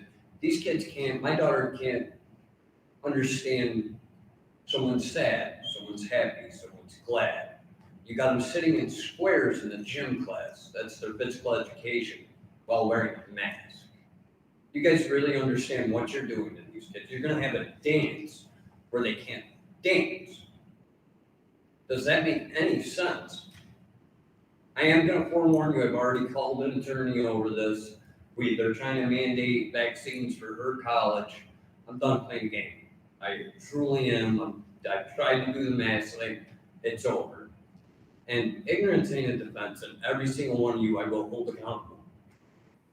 I understand your guidance. I don't really care who, the CDC changes their mind probably as quick as you guys change your underwear. So I just want to forewarn you, I called an attorney. He's already on board. We already got to do it for her college. I don't want to sue this school. I don't want to sue you guys. I don't have an option. So where I go with this, sir, is if you'd like to discuss those things further with me, I'd be happy to have that discussion with you. Coach, we can, that's not a problem, but this is gonna be the whole board, because it's the whole board that's in charge of what's happening to these kids here. And what you're doing, look, we all went to school, we all interacted, we were all just fine. Sat on the back of pickup trucks, had a great life. What kids are learning now today is atrocious. My daughter comes home every day, she can't have friends, she literally is losing her ability to, if this person's in a good mood, that person's in a bad mood. That is horrible. Absolutely horrible, and I'm done playing the game. Understood. I think, sir, I think you wouldn't be the only person that would Well, have that. I'm gonna be the one that gets a lawyer here quick. Yeah. My lawyer's already on. I really do not want to sue this school, Coach. I don't want to do it. Yeah, I understand it. I don't want to hold each one of you accountable, but I have to. My lawyer's already told me exactly what to tell you guys. Ignorance is not a defense. We have plenty of paperwork. My wife's an RN, she can tell you exactly. The PCR tests that you guys are on, do you know before the whole election, BS, they were spinning them at 40 cycles. Do you know what happens when you spin a PCR test at 40 cycles? 80% false positive. Do you know they dropped it back down to 23 cycles now? That's why you've seen the sudden drop. I've done an extensive research on it. If Mr. Bush was still here, he'd be proud of what I did for this. Good. And I'm not playing the game. I really don't want to go down this road. You have left me no option. So I appreciate, certainly, it's obvious you wanted to address this with everybody in the room here. No, yeah. I'd be more than happy to listen and hear more about what you have for me in terms of what you know or what you know about Oh, this. you can give you the paperwork now. Well, I'd rather do it, I'd rather have you give me Well, everything here's and we the go issue, from there. folks. Because I've got some things, My lawyer's giving me 2 weeks for you guys to reply to this. like, I would need something from you. Well, what would you need from me? I need something in writing, I that I would have to send respond to. you whatever he needs to send. Whatever, in terms of writing of where you think you are, you would give that to me and we go from there. Have any of you guys ever heard of America's Frontline Doctors? Say So again. it's America's Frontline Doctor. It's a website. Go on that website, it'll probably blow your mind. Blow your mind. And this is, I'm not, like this new thing that just passed the Senate bill, it's Bill 8416. If they deem you a public health risk, you're literally gonna go into concentration camp. It says that specifically. That's horrible. And when is it gonna be time everybody says enough's enough? I'm to the point enough's enough. I have no option. I've never sued anybody, never thought about it. I'm going after Cobleskill now for trying to mandate a vaccine. You guys know what the Nuremberg Code is, right? Obviously. How come she has no clue what the Nuremberg Code is? Not one, not a clue. There's a difference between education and indoctrination. What is your guys' think on this whole critical race theory? Well, as a school board, we're here to represent our school. We aren't to bring in No, our I- personal opinions. So I would like to recommend that maybe you follow up with a meeting with But our the school superintendent board- DJ and put your stuff in writing and then we'll have to The respond school that board way. would be the one who implemented critical race theory, correct? We are following the CDC guidances that The are CDC out, guidance. but we have to follow them that are given to the state ed. And there are regulations that we are held to with our public health. That's how we have to follow things right now. Okay, then you leave me no option. You realize this, I have no options. It's literally crimes against children. So again, And the I asked, mass thing is literally considered an experiment. The Nuremberg Code says specifically you cannot run experiments without authorized consent. Not one person, not one child has given authorized consent. You've gone and asked every single parent if they give authorized consent to stick a diaper on their face? No.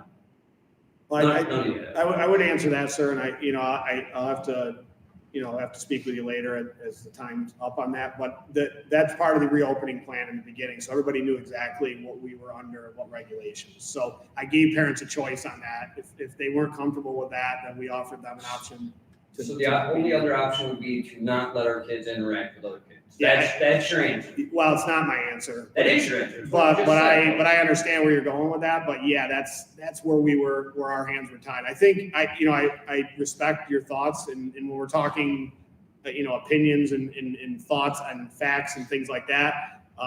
But we operate obviously as a school district under the state education And department. I operate under what's right and wrong for Yeah. my child, period. So I think if I'm being honest, I think as you look at this, your thoughts and ideas and your beef is not with an individual school district in general, because I think if you transferred to any other district, you'd have the same beef, not just West Canada. No, you guys don't even know. There's plenty of schools where they've literally thrown their whole board out and eliminated the mask mandate right down in there. Yeah, so those are the things I'd like you to talk to me about. So I'd like to hear That's about fine. that. Yeah, This yeah, I have 2 weeks to get to the bottom. Yep. And if I send my daughter to school, 2 of my daughters still go to school here. If I send them to school with no mask on, what are you guys gonna do? They would. Well, not you, but. Under the current policies, they wouldn't be able to be here. Yeah. Or you segregate them, correct? Segregation is also, that's another problem that's happening. Yeah, I understand. Segregation is illegal in all 50 states. They wouldn't be permitted to be in the building without a mask on right So therefore, you're denying their education. now. they No, would be remote.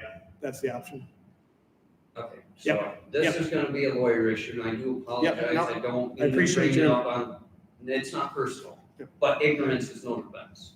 I have the documentation, I told you where everyone can go look at it, I will hold you accountable, I don't have a choice. Thank you, sir. Do we have any other public? Would you guys like a copy of the American? You can certainly leave it right here for me if you want to. If you have something you wanted to give to me now, I have no problem with that. No other public comments? You mind if she reads it to you? I'm real quick? gonna have to limit the time. I'd like, if she has, otherwise I can meet with you and go through it if you wanted to talk to me. I don't wanna get into a reading thing tonight on it though. You can leave it here on the table for him or, meet Yeah, no, with, we set up a agree with meeting. that. Yeah. I think they can't say they didn't know. It's fine with me. Ignorance is no defense. I'm sorry, just remember that. I've never sued anybody, never threatened to sue anybody. I don't believe in suing people, but what I'm saying right now out of the school I went to is atrocious, absolutely atrocious. You're not teaching kids, you're hurting kids, literally. Common sense goes further than CDC guidance. Especially when CDC changes their guidance literally by the week. All right, we have no other public comments, so, motion to adjourn? Okay, I want one other thing before we do. Absolutely. I'd like an update sometime on the cafeteria. We got a lady, new lady, lunch lady, been there for 5 months, and Yep. about 4 months on her own. Definitely. Just something to at least know Yep. what's going I will on. definitely update you. Thank you. Yep, you're welcome. Or anything else? All right, a motion to adjourn. Janine first. Sean a second, all in favor?